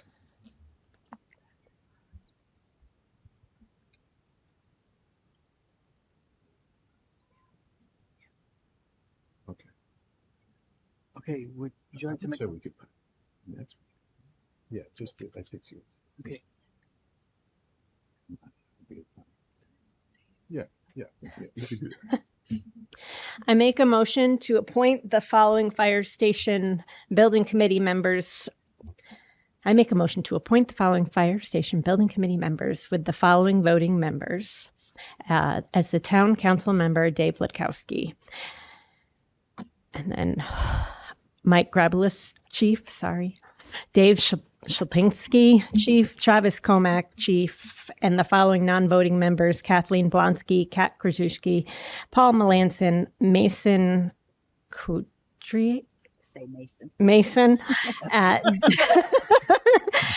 Devin Aldave, and the town council recognizes that the Ad Hoc Fire Station Committee spent more than a year reviewing fire station studies, evaluating current facility conditions and locations, and developing a comprehensive financial forecast. This work enabled the committee to make a recommendation to the town council regarding the scope of the project and proposed budget. Accordingly, the charge of the Fire Station Building Committee reflects this prior analysis, and the charge will focus on advancing the proposed project rather than repeating the preliminary evaluation process, and to approve the charge of the Fire Station Building Committee as presented in the agenda. Second. Anything you'd like to add, Kathy? No, so we'll put this back on at the next meeting, but okay, got it. Yeah, I think right now we have kind of the core group, and we've talked about some names, and I think we have some quality individuals that we're talking to fill out the rest of the panel. And I think by the first June meeting or the next meeting, we'll be able to do that. Beautiful. Thanks so much. We need to vote on the motion. Yeah, we have to. So we got to now vote. I'm asking for a vote. All those in favor of the motion as presented? Aye. Opposed? Passes unanimously. Thank you very much. J4? I make a motion to approve the purchase of one used 2009 Pierce Impel rescue engine from the Community Volunteer Fire Department of Bowley's Quarters and vicinity for the purchase of $200,001 and authorize the town manager and town treasurer to enter into a lease finance agreement to pay for the acquisition. Second. So in the note, you see that in the April 2024 budget referendum, town voters approved an authorization to purchase a new fire engine to replace engine 8, which is a 1997. The original plan was that when the new pumper engine was received, the current engine 8 would become a spare engine and engine 10 would be sold. As was reported to the town council in December 2024, when they approved the contract to award the purchase of a new rescue engine, based on orders in the queue, it was expected that the new engine would not be delivered until 2028 at the earliest. And that's something new for us, that now it takes, 5 years, 4.5 years to get a fire truck. In the meantime, the town continued to have issues with engine 10, which is our 2012, requiring it to be out of service for periods of time and incurring significant repair costs. The long lead time for the new fire truck, in addition to the problems the town was experienced with engine 10, became both a financial and an operational concern that needed to be addressed. As a result, staff researched the used fire apparatus market to determine what the town could expect for a sales for the price of engine 10. While undertaking the research, a private used apparatus dealer approached the town and offered $90,000 for engine 10. Since engine 10 has been experiencing out of service time and significant repair cost, and since it was designed to be retired and sold upon receiving the new apparatus, it was decided to accept the offer and sell the apparatus now. Amid their research, staff was able to find a used 2009 rescue engine that's being sold by the volunteer fire department in Maryland. Fire staff and mechanics from the town vendor for the fire truck maintenance inspected the engine and determined that it's mechanically sound and would meet the needs of the fire service. In the short term, the town plans to purchase the 2009 engine, which would become a first-line apparatus, and engine 8, the 1997, will remain the spare. The long-term plan is that once engine 8 is received once the new engine 8 is received by the town in 2028 or later, the 2009, the one we're recommending to purchase, would become the spare, and engine 8, which is a 1997 engine, would be sold. The purchase of the apparatus would be used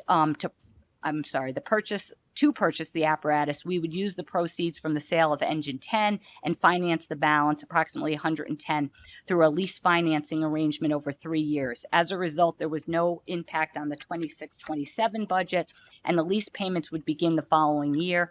Town council approval is requested to approve the purchase of the rescue engine from the volunteer fire department and authorize the town manager and the town treasurer to enter into a lease financing arrangement to make the purchase.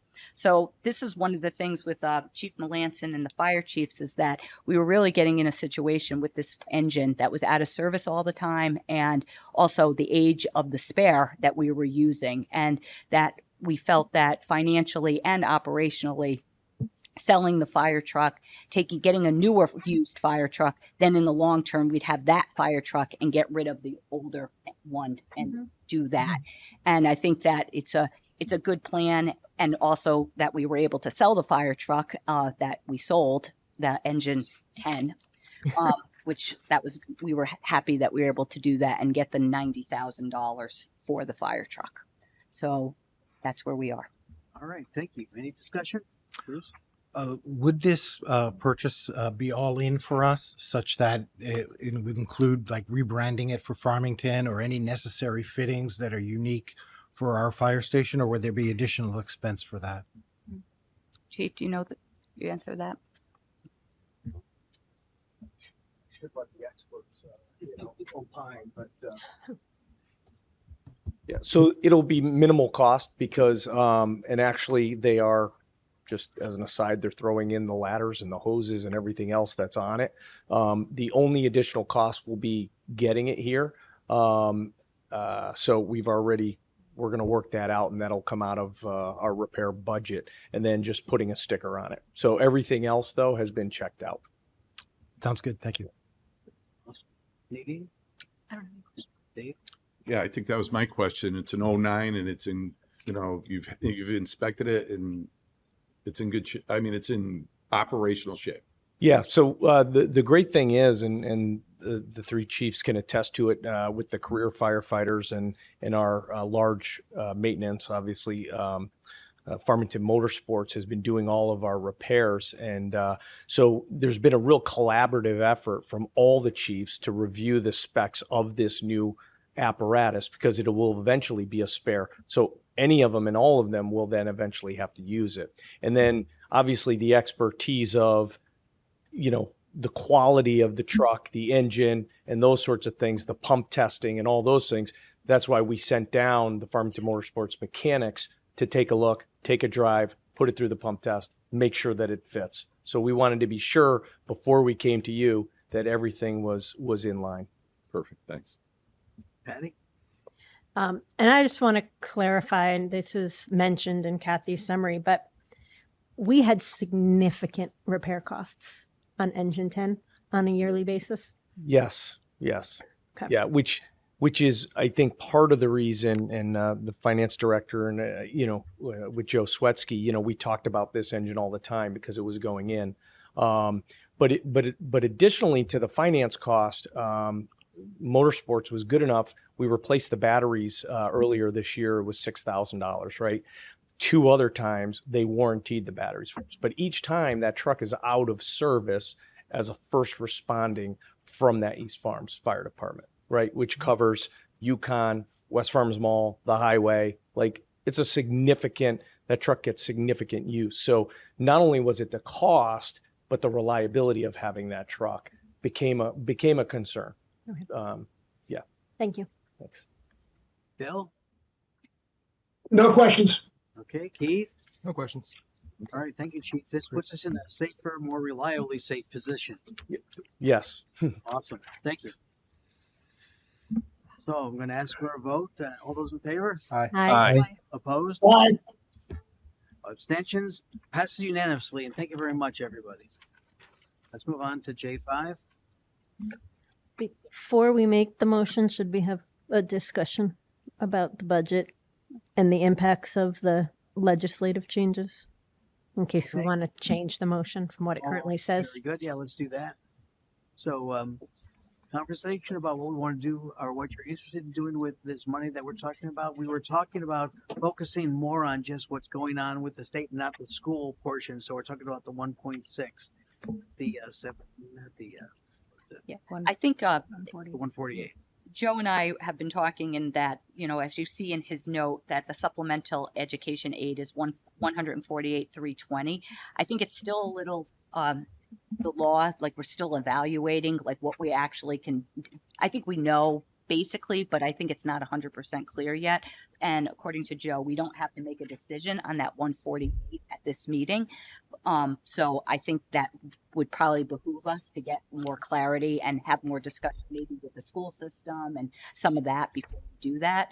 The supplemental aid is 1,669,896. Again, thank you to our state delegation. And I think Mike D'Amico was absolutely correct. If you look at the proportion and the percentage of what Farmington got, we did quite well for that.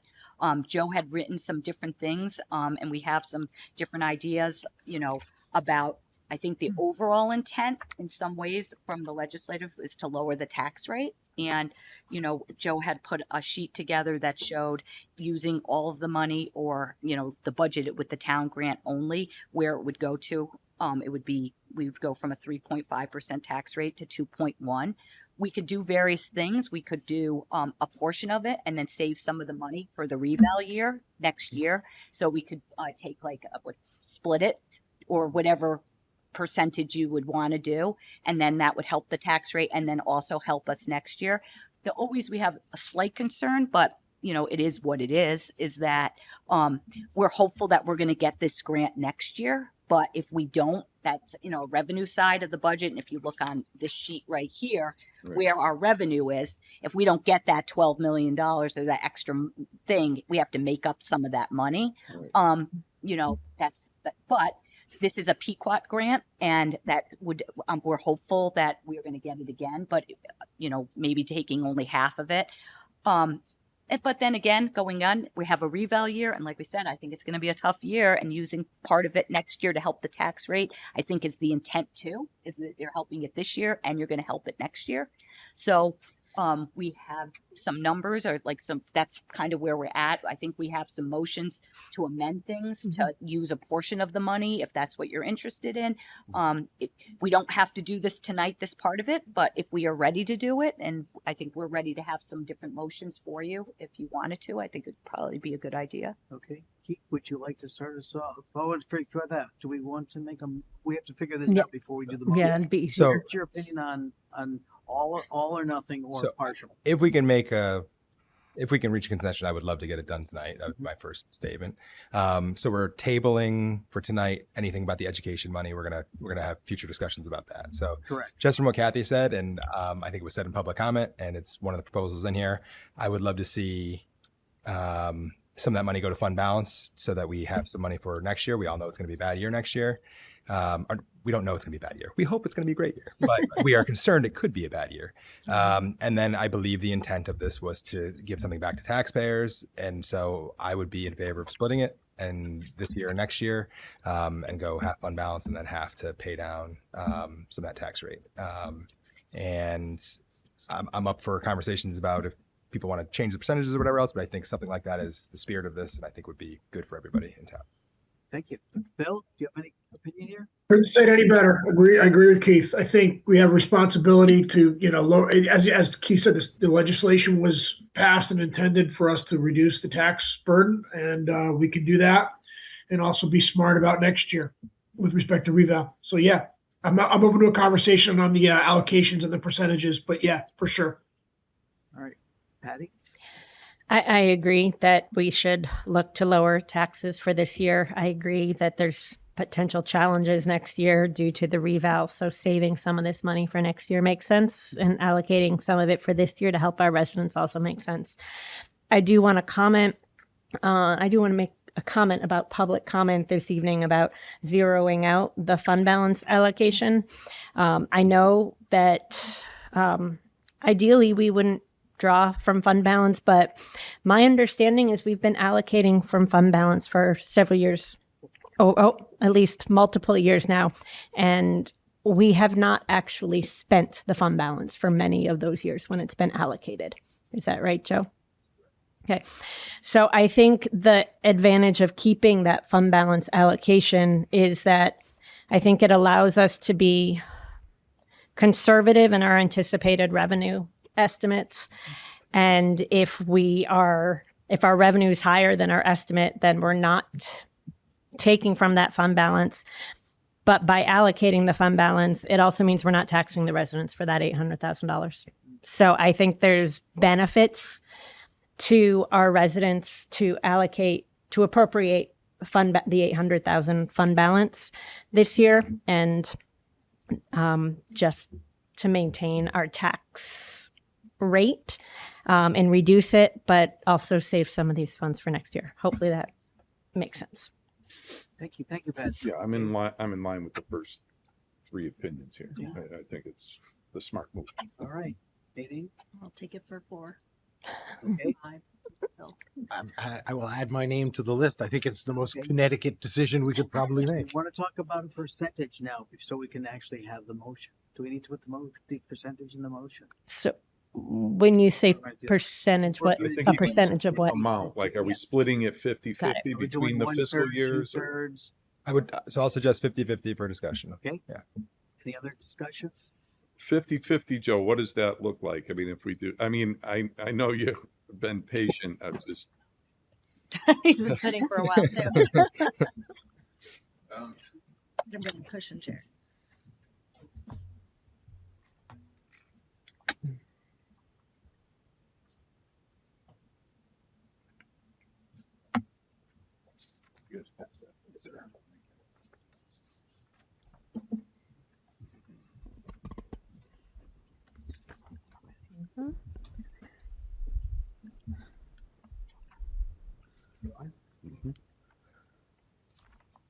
Bill, I know you don't see this, but we will send one to you. Thank you. I'll follow along. So what you have in front of you is a revised sheet. You have one in your packet. You could discard that one. And basically what this shows, again, you have your adopted budget, what was approved at referendum or was approved by default last week. That's the column that says 26, 27 adopted budget. The next column to your right, 26, 27 budget with full town grant. That's taking in the full $1.6 million, 1,669,896. If you look at the highlighted section, the grants would go up to 11,863,000.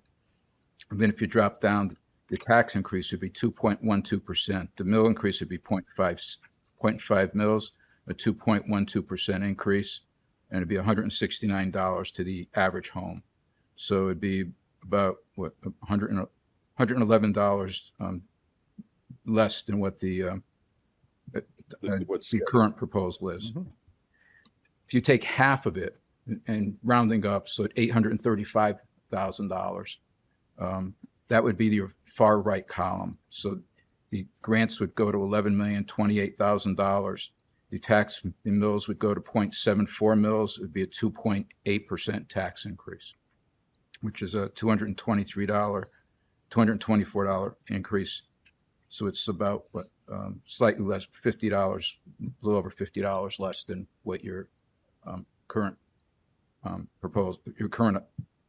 potential tax rate is going to be.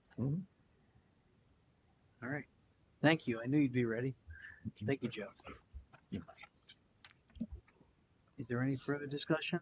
Now that we know the numbers are 50%, thank you for asking that, Dave. Yeah, I mean, I think the numbers look solid. I mean, we're putting some money to work, half of it to work this year. We're putting the other half kind of for what we anticipate is going to be a challenging reval year. And then there's an incremental savings of what the dollar increase is going to be. I just think it's a win-win. All right, that was the intent. Nadine? I'm in agreement. I'm. This year, some next year. Oh, sorry. Sorry, some this year, some next year.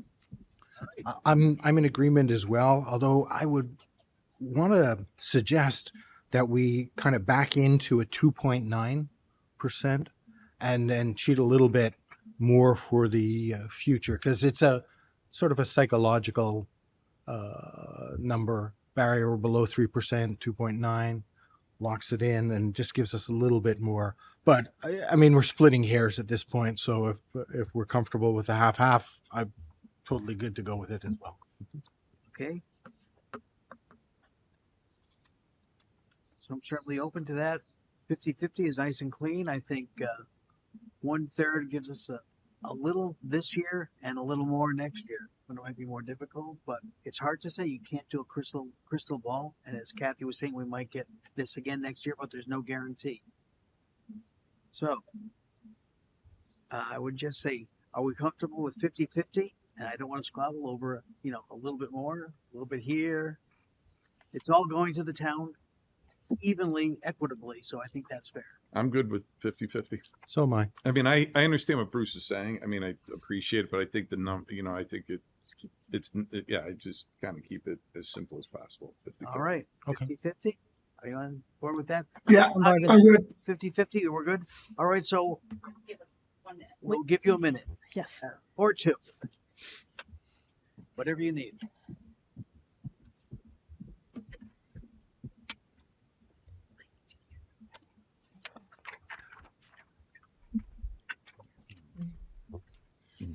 I make a motion. Hang on, both of my pieces of paper. I know I'm not saying it that way. Yeah, that's why I need. Yep.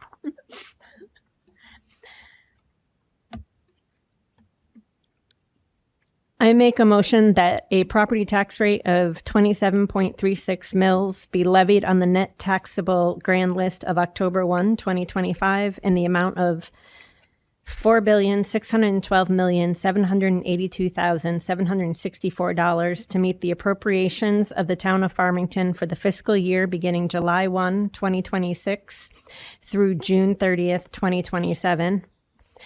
And that such taxes shall be payable in equal installments on July 1, 2026 and January 1, 2027, except that property taxes as defined in Section 12-141 of the Connecticut General Statutes in an amount not in excess of $100 shall be due and payable in a single payment on July 1, 2026, as provided by Section 12144 of the Connecticut General Statutes, and accept that any tax on any motor vehicle shall be due and payable in full on July 1, 2026, as provided in Section 12-144, subsection A of the Connecticut General Statutes, and that the solid waste service charge be set at $281 for the fiscal year beginning July 1, 2026.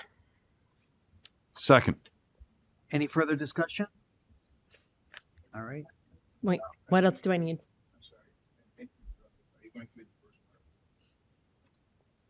Yes. And pursuant to Section 178 of Substitute Senate Bill 1, as amended by Section 506 of House Bill 5563, approved by the Connecticut General Assembly on May 6, 2026, the Town of Farmington fiscal year 2026-2027 adopted budget is hereby amended by adding the State Revenue Grant Account Supplemental Pequot Mohegan Grant in the amount of $835,000 and reducing the current property tax revenue account by $835,000. Thank you, Joe. Second. Any further discussion? Yes.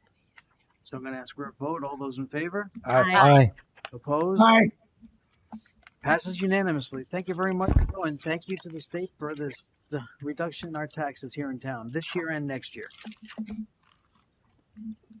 All right. Would you like to move on to agenda item J6? Do we have to do 4 now with the fire truck or no? We did it. We did. We're done. We've got that. Well, we did. I thought we were going to table it. Okay, maybe I misunderstood. I thought we tabled it pending the discussion of the budget allocations. No. I misunderstood that. Okay. Nope. All right. Long night. I make a motion to approve the following resolution to appoint an alternate to the Capital Region Council of Governments, or CROG. Whereas the town of Farmington wishes to appoint an alternate to the Capital Region Council of Governments. Whereas the CROG bylaws, an alternate may be designated by the town's appointing authority when the chief elected official is unable to attend the CROG Policy Board meeting. Whereas Bruce Polsky is qualified to represent the town of Farmington's interests at CROG meetings. Now, therefore, be it resolved that the town of Farmington appoints Bruce Polsky as an alternate to the CROG Policy Board. Second. Any further discussion? All those in favor? Aye. Opposed? Aye. Passes unanimously. Thank you very much, Bruce. All right, let's do item J7. I make a motion to award bid number 370, Highway and Grounds Building HVAC Replacement Project to West State Mechanical, Inc. of Torrington, Connecticut at a contract cost of $871,500. Anything, Kathy, you want to add to that? Yeah. Dave, need to Second. Oh, sorry. Yeah, I was I second. apologize. Yep. This is to award a contract to replace the heating and air conditioning system at the Highway and Grounds Building. We opened up bids for this project on April 29th, and 4 bids were received, ranging from $871,000 to $1.4 million. West State Mechanical submitted the lowest bid. Staff reviewed the paperwork and qualifications and are recommending that we award the bid to West State. And just for context, the borrowing authorization was in the amount of $1 million. Thank you. Any further discussion? Bruce? No. Nadine? Dave? No, I'm fine. Patty? I'm all set. Bill, you good? Well set. All right. Keith? All set. Thank you. All those in favor? Aye. Opposed? Aye. Passes unanimously. Thank you all. Did we buy? Are you you jumped over one, though, 69. right? It's 369. I think, Oh, did I miss one? yeah, J7. 7. Okay, good. I was like, That's why I was sitting here. I Oh, was I'm jumping sorry. around. It's my thing out of order. Oh, mine's J7. I have that. What did I miss? What did I Oh, miss? Oh, on our J7 agenda, on the agenda. It's in the paper I have in front of me. J7 is. Oh, This is the Ah, revised that's why. agenda. Oh, I'm Yes. sorry. I'm going We by sent a second oh, we sent a revised agenda. to include the HVAC. Yes. My J7 This is the the- Senior Center HVAC is 369 to Pat Munger. Do you, yeah, Pat, Yes. you're still Yes. doing the senior center, right? Yeah. Yes. And then the next one is 370. It's the paper copy didn't match the electronic copy. Yeah, no, I understand that. JA Yeah, is yeah, the- That's all right. Yeah, my revised agenda says just have flip flops. Yeah. Okay, so Got it. let's see. So we just did the HVAC, right? Yep. For the highway and grounds. Right, Okay. All right. So which one is? So now we're on senior 369. This is, yeah. Senior Okay. center, yeah. All right. I make a motion to award bid number 382, large fire apparatus. No. Nope. 369, I think, right? Hold on. It's another Okay. HVAC. I don't have, Oh, all right. you know what happened? Yeah. Patty? Mhm. You and I, we got agenda copies of the old. Okay. All right, so I'll just, Yeah, because we printed it out. I printed out old ones. I apologize. okay. Yeah. I make a motion to award bid number 369, Senior Center HVAC and Roof Replacement Project to Pat Munger Construction Company, Inc. of Branford, Connecticut at a contract cost of $1,620,280. Second. Keith, can I see your thing? Yes. Do you need the actual words? Yeah. Give me 1 second. Yeah, I have it in front of me.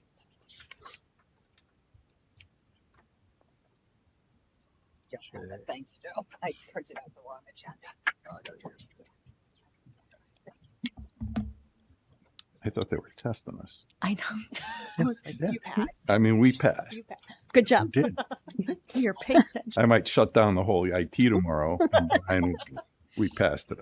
Okay. This is for the Senior Center HVAC roof replacement project. And it's to a company in Branford, Connecticut at a contract cost of $1,620,280. This motion is the award a contract to a qualified contractor to replace the heating and air conditioning system and the roof at the Farmington Senior Center. Town staff opened bids for this project on April 30th, and the town received 3 bids. Staff reviewed the paperwork and qualifications of the lowest bidder, and it found it to be satisfactory. In addition, the low bidder currently is under contract with the town to replace the HVAC system at the Farmington Police Facility, which is nearing completion. Funding for this project from a 24-25 borrowing authorization in the amount of $2,650,000 approved by the town voters in the 2025 budget referendum. Approximately $2,250,000 is available. So this is much under that. Mm-hmm. Excellent. All right. Any further discussion? Do we have a start date on this project? I know they're wrapping up the other one. Do we have a start date when? Okay. Are they going to order equipment? I mean, is lead times or whatever they're? We don't necessarily have a start date. And I apologize for the confusion when I thought I had sent this to the town manager's office to be put on the agenda. Apparently it didn't make it on, so I asked Devin to put it on, and that's where the confusion came in. With the award, assuming the award goes tonight, they would have 10 days to get us new paperwork, and our understanding is just as they wrap up the current project, you're just going to move over to the next project. Okay, good. So they could. I know there's a lead time for ordering the equipment, and that probably will have a 2 or 3 month. But there's a lot of work they can do ahead of time on that, which they will do to get it going. So, and they do have, I think, 240 days, but they'll probably finish way before that if we can continue on. Does it impact anything of the activity in the building? Yes. Okay, and that's going to be handled just by telling the people that this section might not be. Yeah, we're in the process of right now doing a flyer and a kind of a Q&A. And so I think we're going to relocate some of the activities up to the new town hall and the big training center, like the card games and certain things like that.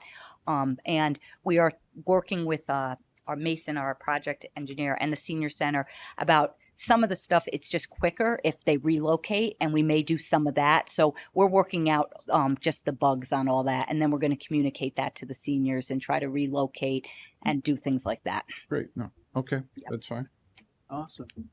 Nadine, any questions? No, thank you. Bruce, good? No. Patty? I'm good. Billy, any questions? Nope. All right. Keith, anything? No, thank you. All right. All those in favor? Aye. Aye. Opposed? Aye. All right. Passes unanimously. Thank you very much. All right, I'm on Move 3. on to J8. Well, we did 8. Like Just by this agenda, maybe This is 9, right? Now we're on 9. you're on And 9. it's We're on 9. Yeah. item 382. Yes. Okay. Yes. All right, great. Okay. I make a motion to award bid number 382, large fire apparatus maintenance to Farmington Motorsports of Farmington, Connecticut, in accordance with their bid submission dated April 20th, 2026. Second. I missed this one. Sorry. I'll abstain. Just Okay. Yes. You want to state on the record why you're recusing yourself? recusing because I have the same last name as the guys that own the place, even though I have no business affiliation, but I will. Okay. This motion is to contract with a vendor to provide maintenance and repair services for all large fire apparatus in the fire department. Apparatus to be serviced under this award would include engine pumpers and the aerial ladder truck. Public safety staff have reviewed the bids and recommend awarding the contract to Farmington Motorsports of Farmington, Connecticut. Farmington Motorsports currently has a contract to maintain and repair the fire department's large fire apparatus fleet. They've provided very good service under this contract. And then just funds for this award are included in the fire service 26-27 operating budget in the amount of $124,500. All right, very good. Any further discussion? Bill, do you have anything? No, not at all. No. Okay, thank you. Patty? I'm all set. Dave? I'm fine. I just have a quick question. So is road service $165 just each time, or is it per hour like the others? Joe, do you know that? Each just one road. Nice. I'm gonna give you a call. Why, you got the fire truck? Maybe you need some roadside assistance. Sorry. Bruce, anything? No, I'm good. All right, I'm going to ask for a vote. All those in favor? Aye. Aye. Abstentions? We have 1 abstention. So 6 yes, 1 abstention. So motion passes. You can come back, Keith. All right, we are on to, I'm going to believe it's J9. J10. 10. Nabbit. J10. J10 now. I make a motion to award a contract in the amount of $195,570.99 to Millennium Builders, Inc. of Torrington, Connecticut, to replace the dugouts and press box at the John Grocky Baseball Field, Tungus Mead Complex, subject to approval from the State Commission on Human Rights and Opportunities. Second. So in the fall of 2025, the town was notified that we had been awarded a STEEP grant from the state of Connecticut in the amount of $1 million to make various improvements to Tungus Park. The improvements include replacing the dugouts and press box and at the baseball field. Using the Capital Region Council of Governments bidding system, the town has received a quote from Millennium Builders to perform all necessary work for $195,570. The bidding system is an acceptable means per the State Department of Economic and Community Development, and just the STEEP grant will provide 100% funding for this project. Thank you. Any further discussion? Can I say one? I just remember when we were talking about the high school. One of the, I just remember public comment being, people were a little bit upset that there wasn't going to be a baseball field on the new high school grounds. And I understand this isn't that, but it's nice to see that there's money being put into baseball in town. So the people that came to speak about that, this is a significant investment in baseball in town, and the high school obviously uses these fields. So it's just nice to see. So I think just a comment. Nice. Thank you, Keith. Bill, you got anything? I agree with Keith. Long time coming. Glad to see it being done. My question is it anticipated that these dugouts will be done before the baseball season of 2027? Yes. Okay. Excellent. Thanks, Joe. Thank you. Patty? Just a question. The approval from State Commission on Human Rights and Opportunities, is that a condition of the STEEP grant? Or what's? Back in 2015, the state passed a law. It says any projects that are funded by state grants, they have to have a set-aside provision in them. The law was amended last year, and you have to run the vendors by the Commission of Human Rights and Opportunities. If it's over a certain dollar amount, they have to be set aside. Under a certain dollar amount, they don't, but they do have to approve the vendor. So we'll submit this. Usually takes 6 days. Sometimes it takes 6 weeks to get the approval. But I don't anticipate this will be a problem. we've actually submitted this name to them before, and it's been approved. Okay. Thank you. So before he goes, Joe, I just have a couple questions. One would be, obviously this $1 million, this has kind of been a phased project, right? There's a number of parts on the Tungus Mead improvement schedule. One has already been completed, right? There's been some sidewalk work. There's Right, the sidewalk around the soccer field. About his soccer field, right? So I guess my question is, in that $1 million right now, like, there's still a couple more things that are going to be appropriated to? Yes, the council's already approved some of the things. For example, they upgraded the lighting at the field, the dugout and press box. We'll be coming back at some point with the basketball court resurfacing. Okay. We did the walkway and bleacher pad. One of the items that we're looking at is the safety netting at the poles. We'd like to replace that. Mhm. And then possibly the sound system at the concession stands. Okay, great. So some of them council's already approved, some of them the state, we're waiting for state approval.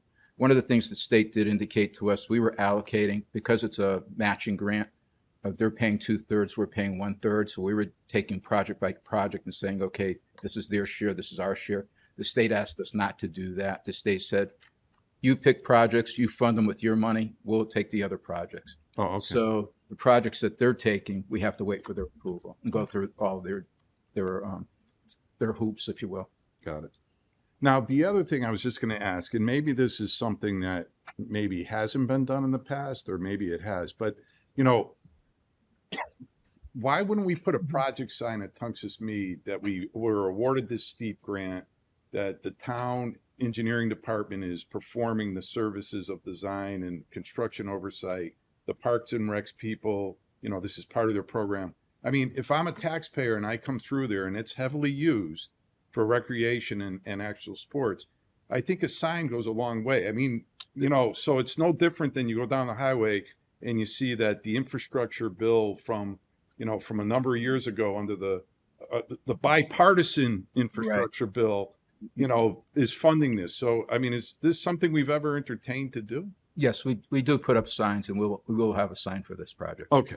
Okay, there will be a sign. That's actually part of the requirements of the grant. Okay, great. So, Awesome. and in the past, we've actually have put up signs along the way, and you'll probably see a sign after the fact sign, but you will see a sign, for example, at the splash pad. Okay, great. Okay. Awesome. Nadine, any questions? I do not. Thank you. Bruce? Nothing to add. All right. So I'd like to ask for a vote. All those in favor of J10? Aye. Aye. Opposed? Passes unanimously. Thank you, Bill. All right, we're going to move on to item J11. I make a motion to award a contract for the purchase of one 2026 Western Star 47X cab chassis and dump body to Western Star Connecticut of East Hartford, Connecticut at a purchase price of $314,357.23. Second.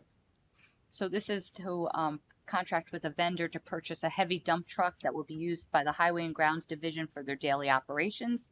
The unit being required will replace a 1998 heavy dump truck. Funds in the amount of $640 are included in the fiscal year 26-27 capital budget. If you remember, we have 2 trucks coming, so this is the first one. All right, any further discussion? Bruce? Nope. Nadine? No. Dave? Patty? Patty, go ahead. So this is approved as part of the 26-27 budget, and so it's being funded out of 2026-27 dollars, but we're approving it now. We're getting you. You just need to get your steps in, Joe.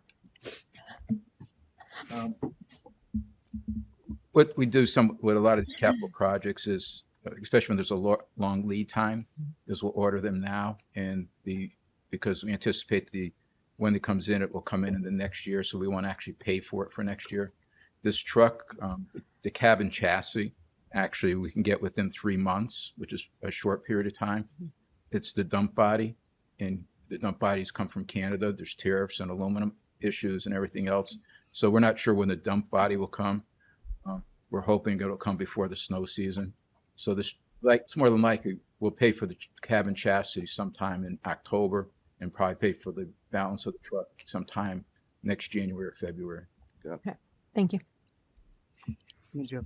Bill, any questions? Nope. And nothing, Keith? All right, I'd like to ask for a vote. All those in favor? Aye. Opposed? Aye. Passes unanimously. Thanks, everybody. Item J12. I make a motion to award a contract for the purchase of one 2026 Western Star 47X cab chassis and V-Box spreader body to Western Star Connecticut of East Hartford, Connecticut at a purchase price of $325,475.23. Second. Again, this is to purchase a heavy dump truck that will be used by the Highway and Grounds Division for daily operations, and this will replace a 1998 heavy dump truck. All right, any further discussion? Bruce? Nope. Nadine? Nope. Dave? Patty? Nope. Bill? Nope. Okay, Keith? No, sir. All right, I'm going to ask for a vote. All those in favor? Aye. Opposed? Passes unanimously. Thank you, everybody. All right, item agenda J13. I make a motion to approve the transfer of uncollectible property taxes to the suspense tax book. Second. So in accordance with section 12165 of the Connecticut State Statutes, the tax collector has recommended the 2026 suspense tax book. This book has been compiled for the purposes of identifying sums that may be uncollectible, and no way does it represent a cancellation of the tax. The tax office will continue to exercise every possible avenue to collect the unpaid tax. Those who own motor vehicles cannot register a vehicle in the state of Connecticut until the tax is paid. The total sum is $25,463.11. All right, any further discussion? All those in favor? Aye. Aye. Opposed? Aye. Okay, passes unanimously. Thanks all. All right, item J14. I make a motion to approve the property tax refunds as shown in the agenda packet. Second. Any discussion? All those in favor? Aye. Aye. Opposed? Passes unanimously. Thanks very much. Let's move on to K1, appointments. I make a motion that Christina Farah Bigdelli be appointed to Green Efforts Committee for an indefinite term beginning immediately. Second. Any discussion? All those in favor? Nope. Aye. Aye. Opposed? Okay, passes unanimously. Thank you. I make a motion that Jim McCaffrey be appointed to the Human Relations Commission for the balance of a 2-year term beginning immediately and ending on June 30th, 2027. Second. Any discussion? All those in favor? Aye. Aye. Aye. Opposed? Passes unanimously. All right. I think that's his. You want to make that motion, Keith? K12, K10? K10? Sure.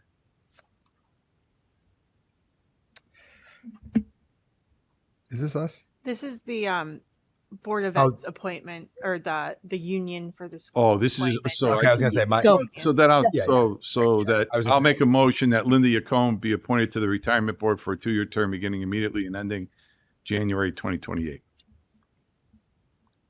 Somebody want a second? Second. Yeah, thank you. Gotcha, Dave. Any discussion? No, I was just gonna say the only reason I didn't, for Linda's sake, is I there's 2 names that I have from that I believe that we're bringing forward from our screening. Oh, okay, got it. Okay. I just wanted to make sure I no wasn't problem. doing something wrong there. It's a team. Yeah. All right, so All in favor? all in favor? Aye. Aye. Opposed? Aye. I make a motion that Jim Longworth be appointed to the retirement board for a 2-year term beginning immediately and ending January 2028. Which item is that? That's K12. K12. Thank you. Okay. Okay. Second. Any discussion? All those in favor of K12? Aye. Aye. Opposed? Aye. Passes unanimously. Thank you all. On agenda item K25, there's not, we talked about this in the name. We have an appointment and Keith, I think you believe you talked to Paul Cianci. Yep. Right. So we need I'll make a motion that we appoint Kate Grady Benson be appointed to the Lower Farmington River and Salmon Brook Wild Scenic Committee. I think we need to amend the agenda first. Oh, we do? Because We have it's to amend not, the agenda? because if Paul's going in as the alternate member. Is that Right. Yeah, it was Then- my understanding. Yeah, was, Paul would be the alternate. Kate So Grady then, Benson. well, we don't have a line item right now to appoint someone as The alternate. as a full. We have a line item Right. to appoint someone as an Oh, alternate. got it. Okay. Yeah, so we'd need to. You want me to make the Yeah, motion? why don't you want me can to- amend the do you want me motion. to That's fine. Make a motion to put Paul as the alternate for now, and then you bring Yeah, Kate in that's for the next fine. one, Well, or- let's do it that way, and then we can amend the agenda, right? Yeah, all we have to do is add item K26. Very good. Okay, so yeah, you can Go for So I make a motion to appoint Paul Cianci to the Lower Farmington River and Salmon Brook Wild Scenic Committee as an alternate member for an indefinite term. Okay, any further discussion? Second. Oh, sorry. Nadine, you got him? Second. Yeah. Mhm. Thank you, Nadine. All right, any discussion? All in favor? Aye. Opposed? Aye. Passes unanimously, and let's make a new item, K26. Would you mind making a motion, Patty? Sure. I make a motion to amend the agenda to add item K26 to appoint Kate Grady Benson to the Lower Farmington River and Salmon Brook Wild and Scenic Committee as a full member Mm-hmm. for an indefinite term. Second. All right, any further discussion? All in favor? Aye. Opposed? Passes unanimously. Now you can, okay, so we're all set? Yep. Mhm. Beautiful. All right, let's move on to L, which is executive session. I make a motion to enter executive session to discuss matters concerning collective bargaining, the specific topic being a memorandum of understanding between the town of Farmington and the Fraternal Order of Police, Lodge 331, regarding the implementation of a deferred retirement option plan. Attendance in the executive session shall be limited to members of the town council, town manager, the assistant town manager, and the director of public safety. Second. And I think we're going to move. Yes, we are. Yeah, we have to vote though. Oh, sorry. Yeah, we have to So all vote. those We in need a favor? 2/3 vote. Aye. Aye. All right, opposed? Passes unanimously. We will be back in a moment. Welcome back, everybody. We are back from executive session. Let's have a motion on J15, please. Yeah, I make a motion to authorize the town manager to execute a memorandum of understanding between the town of Farmington and the Fraternal Order of Police, Lodge 331, regarding the implementation of a deferred retirement option plan or DROP. Second. So the town of Farmington and the police union have negotiated a memorandum of understanding to implement a deferred retirement option plan, a drop for eligible members of the Farmington Police Department. This drop plan would be available to current police officers who are eligible to retire but elect to defer retirement while continuing active employment. Upon entering the drop, the employee's pension benefit is frozen, and the monthly pension benefit and the employee would otherwise receive is instead deposited into a drop account administered by the town. Employees may not access or withdraw funds from the drop account until separation from service with the town. So some highlights is that it establishes eligibility requirements, including criteria for good standing, adherence to departmental policies and professional standards. It provides a drop participation term ranging from a minimum of 1 year to the maximum of 5 years, and a review of the MOU by the town's retirement plan administrator concurs that the agreement is cost neutral to the town. Drop plans are valuable tools for employee recruitment and retention, and in line with the town council's strategic plan goal of supporting succession planning to ensure operational continuity. Drop plans are becoming increasingly common among municipalities. Most recently, the Connecticut Municipality Employees Retirement System established a drop plan effective July 1st, 2025 for eligible members from their retirement plan.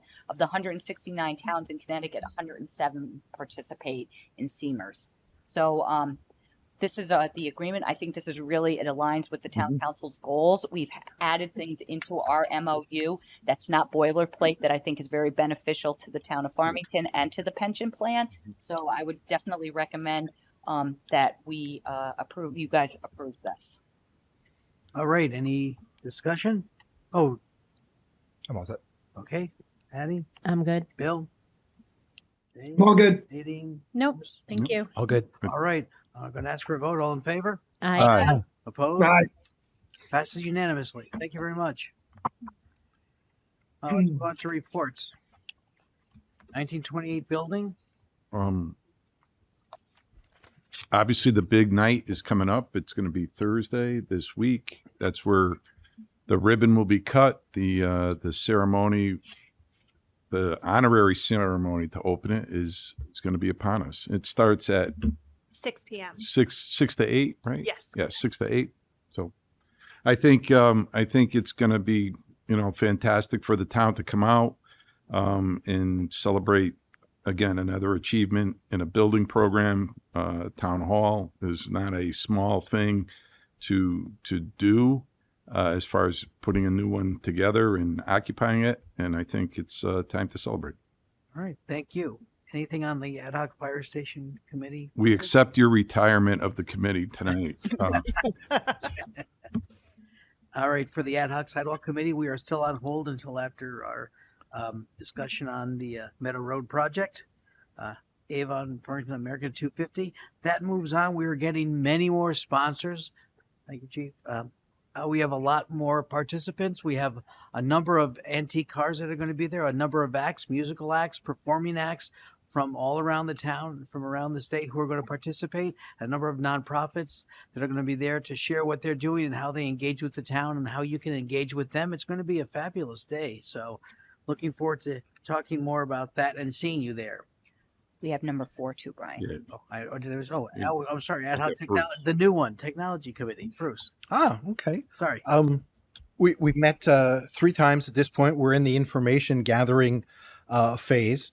We've reviewed the offerings of Civic Plus, Polymorphic. We will be talking to Granicus, and we feel at least one other vendor who does municipal web updates. So we're looking at them, getting demos of their capabilities, how they're costing, type of investments they're making, integration with the things that we have, how hard it would be to implement, interoperability. We've seen some really cool things, things that we like. We'll finish our information gathering phase, and then look at putting together some of what we want, quotes, and see what we're in cost-wise, because we only have so much we can eat in terms of our ability to fund changes and look at what project we might do. Thank you for doing it. All right. Board of Education. Good evening, everyone. The board met last night at East Farms School. It was a regular meeting, not a lot of heavy lifting on the board's agenda last night. 2 things, one thing I would want to call out is that they did recognize 2 students, middle school students at IAR, as CAS Scholar Leaders. That's an award that's provided under, or award that comes from the district's participation in the Connecticut Association of Schools. There's awards that go to middle school kids who have been recognized as peer leaders and leaders in areas of scholarship and character. Those individuals, those students' names were Agrantha Sivan and Sanika Madea. So that's a big accomplishment for both those students. Congratulations to them. And then let me see what else was there. Noah Wallace Fund had a vote last night. They allocated their funds pursuant to the Noah Wallace Fund grant. Those funds generally affect things in the school district that apply in the first district. That's about it. All right. Thank you, Bill. Patty, Conservation Inland Wetlands. Conservation Inland Wetlands met last week, discussed some residential projects, one a dock, expansion of patios, house rebuild after a structure fire. There was also, and those are still under review, I believe. And then another item was the Farmington Land Trust and the Farmington Memorial Forest presented the commission with a proposal for a trail connector expansion. So there's already a connection between the Memorial Forest and the Land Trust trails at the Wilcox Bushley House near the West District Preserve. But now there's a proposal for another portion, another connection to kind of create 2 figure 8 loops. And the Inland Wetlands Commission determined last night that it was a non-regulated activity, so it can move forward. The big item on the most recent meeting is, as some of you may have seen in the Hartford Business Journal and other coverage, Noble Gas has proposed an expansion on Finneman Road, essentially a truck stop refueling station. The plans show a restaurant as well as some other type truck stop like activities. They heard a petition from a proposed intervener who is objecting to the plan and is looking to intervene in the proceeding to be able to present testimony and evidence, and otherwise be able to have their voice heard. And then there were several comments from the public in opposition to the proposal. The public hearing was held open until the next meeting, which is scheduled for May 20th. And after, so how Inland Wetlands meets and then the Conservation Commission meets immediately after, and they're the same people. So the Conservation Commission met immediately after to also discuss this plan and proposal, and they made some recommendations regarding conditions if the Inland Wetlands Commission were to approve the plan. They made some recommendations regarding conditions, including, I believe there's a the applicant has suggested putting a conservation easement for a portion of the property, and that was one of the recommendations from the Conservation Commission. The next meeting is May 20th. There'll be the continuation of the public hearing for the Noble Gas expansion, as well as currently on the schedule is a public hearing for the housing development that I have discussed previously on Plainville Ave. So that meeting is here in Town Council chambers at 7 p.m. on May 20th, and it's also streams on Zoom. All right. Thank you, Patty. The Farmington High School, Economic Development Day. So the Spring Economic Development Business Breakfast is actually tomorrow, Wednesday, May 13th at the Farmington Polo Club. A morning of networking, insight, and meaningful connection, proudly sponsored by Iron Bank. This event brings together the leaders from across our business community. It's usually very well attended, and I assume tomorrow morning will be no different. We're pleased to welcome Tim Periotti, Chief Investment Officer at WealthVest LLC, who will present Oil, the Business Cycle, and Long-Term Inflation, offering timely perspective on economic trends and their impact on business and investors.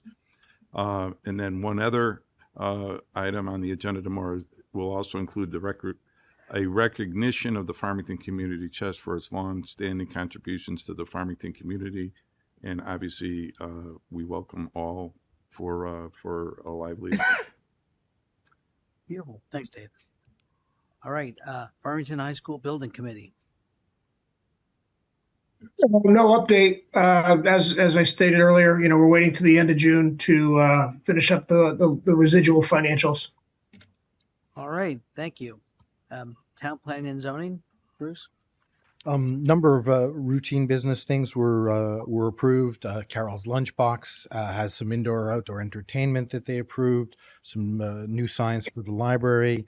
The development at 402 Farmington is trying to get their project finished sooner, so they got permission to do inside work on Saturdays that are noiseless, like painting and carpet laying and things like that.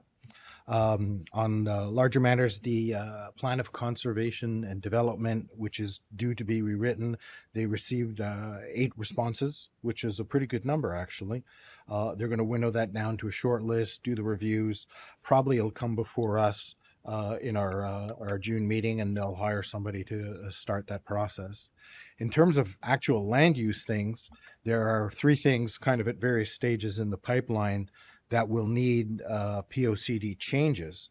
One of which, Patty was talking about, which is the Noble Truck Stop. They already scheduled for, if they're going to get through to P&Z, they'll be at the end of July. And then it will come to us afterwards in Krog, actually, too. The second one that is POCD change is National Land Holdings, which is the Midpoint development project that was approved a long time ago, and then there are 5 parcels of land. The 2 gentlemen who own the parcels had passed away. It went into escrow. It's now coming back alive, but they need ADRC and POCD changes to go forward as well. And that's if they get through to planning and zoning, that's going to be in mid July. And then Crown Properties, which is the enclave development, is starting at the beginning of the pipeline as well, and it will also require POCD changes. So there are some bigger things, but they're in the pipeline, but much further down before they hit. Well, that's it. All right, that's a good list. Thank you. So, are there any other committee reports? I have just a quick one. Please. So Green Efforts last month had a presentation on composting, and the presentation for that will be happening this month at the library next Wednesday, May 20th at 6:30 p.m. It's a recycling workshop, what's in, what's out. And we have a speaker, Chelsea Hahn from Connecticut DEEP, who's going to present about how to recycle, what should be going in your recycling bin, what shouldn't, and also how to recycle things that don't go in your bin. When we had this event in 2018, 2019, we had 90 people show up. I don't know if we'll be quite so popular this time, but it is rather. Last time I went, it was astonishing to me about how many different ways there are to recycle things. And also, it also makes it very clear when you walk around your neighborhood after going to the presentation how many people don't recycle right. So I encourage you to check it out if you're available. Very good. All right, thank you, Brian. Patty. Sorry. Yeah, that's okay, Nadine. I was going to add, just from a library committee perspective. So the library is going through a system upgrade at the end of the month. Mhm. So they will be closed. I think the Barney Library closed June 1st and 2nd. And then there's a cutover period, the 26th and through June 3rd. So they'll be closed for a period of time. And then additionally, there's a book sale coming up the 14th and 15th, so Thursday and Friday. So if anybody's interested in book sales, there's revenue that comes back from the book sale. And our next meeting is next week. And they talked about how many people, attended the Maker event, which was about 1,200 people. I heard that was awesome. Yeah. So really Thank you for sharing that. I appreciate you adding that. Thanks. Is there Brian, I got an update for you on the Unionville Historic District. We met last week, first meeting of the year. Talked about a couple of things. The oral history project, which is on their website, they've been trying to. It's kind of like they're trying to slowly build that out and try to get people, Unionville residents, longtime Unionville residents, to participate in the project. There was some conversation about including that as part of a capstone, perhaps at the high school, to get some high school kids involved in interviewing, Farmington, Unionville seniors, basically, about their experiences in the history of the town. So they're doing that. They're working on coming up with, it looks like a walking tour. They haven't done one in a couple of years. They're going to do a walking tour of Unionville Historic District. And they're also out trying to identify other properties that might wish to become part of the historic district. So they're back to work. And yeah, I think they're also looking for some members too. Great. Excellent. Thanks for promoting that. Appreciate it, Bill. Anything else? Yep. All right. I'll move on to the report of the chair. I just have a lot of the things I was going to talk about have already been talked about, and I don't want to keep us here any longer. But I do want to say thank you to all of you for working on the budget. I want to say thank you to the residents who came out to vote. It was approved, and I want to say thank you to the folks who also supported more money for roads. It was approved, as well as the HVAC for our elementary schools. That was overwhelmingly approved by the voters who came out. So thank you for that. And we continue to seek grant funding here at the town to keep costs low. And I just shared today a couple of thoughts on how some grants we might apply for. And I just want to say thank you also to our representatives, our delegate representatives who got us some additional money that we figured out how we were going to save the town money this year and next year, which is really lovely to be able to say that. On projects, I've been getting a lot of questions about the new bridge. I just wanted to share that we do look forward to hearing a response on our grant application for the new bridge over the Farmington River to Monteith Drive. That's coming sometime, maybe in May, maybe after that. What did Russ tell me? I think it's coming up soon. Yeah, I think it's it said around the end of May, but I don't want into June. But it's not a hard date, but No, somewhere around there. Yep. So that will be exciting to hear. So we've also got let's see. We're exploring some potential options as we've discussed for Meadow Road, so we'll see how that goes at our next town council meeting. But that is one of the projects we have upcoming. Also, I want to say, in terms of recognition and community highlights, just a few things. Thank you to everyone who participated in the Farmington Cleanup Day. You helped keep our Farmington town beautiful. Also, our town hall ribbon cutting is this Thursday, May 14th, in 2 days. The High School Scholarship Award program is May 19th. I just want to a shout out and congratulations to all of our students who have achieved so much this year, our seniors, and those who are receiving scholarships. Congratulations to all of you for your achievements. June 19th event is on June 20th, 5:30 to 9 at Simsbury Meadows, and our Memorial Day Parade, which we talked about earlier, Monday, May 25th, starting at 10. And the high school graduation is Friday, May 29th. Again, congratulations to all those graduates who are coming up. So upcoming agenda, What- focus areas No, are. That's not graduation. That's not, I don't think graduation. No, graduation's in June. Oh, maybe, I'm sorry, June. June 10th, I think. June 10th. I'm sorry, guys. Yeah, I meant to include that in my update. Yes, it's June 10th. You have to let them know if you're going to attend by May 29th. Oh, no, let them know by May 29th. So thank you. If the seniors don't show up for 2 weeks, Brian, they're Yeah, just going to yeah, sit I'm gonna hear downstairs. about it, aren't I? Allow them time. So upcoming agenda and focus, we're focusing on the Firehouse Building Committee, and thank you for those who are participating in that. It's going to be a great conversation. And we have our townwide survey coming up, and we're asking for input from people in town who want to participate in that. And we look forward to hearing from all of you on items that will be charting the future for plans in Farmington.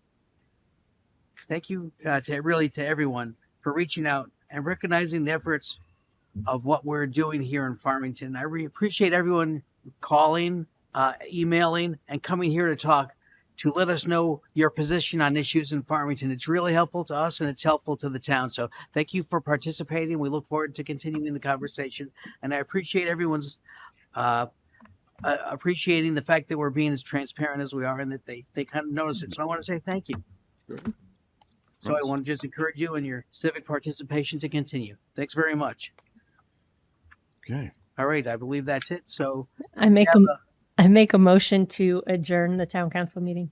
Second. all in favor? Aye. Thank you everyone for sticking in there. Everyone, thank you. It was a good one.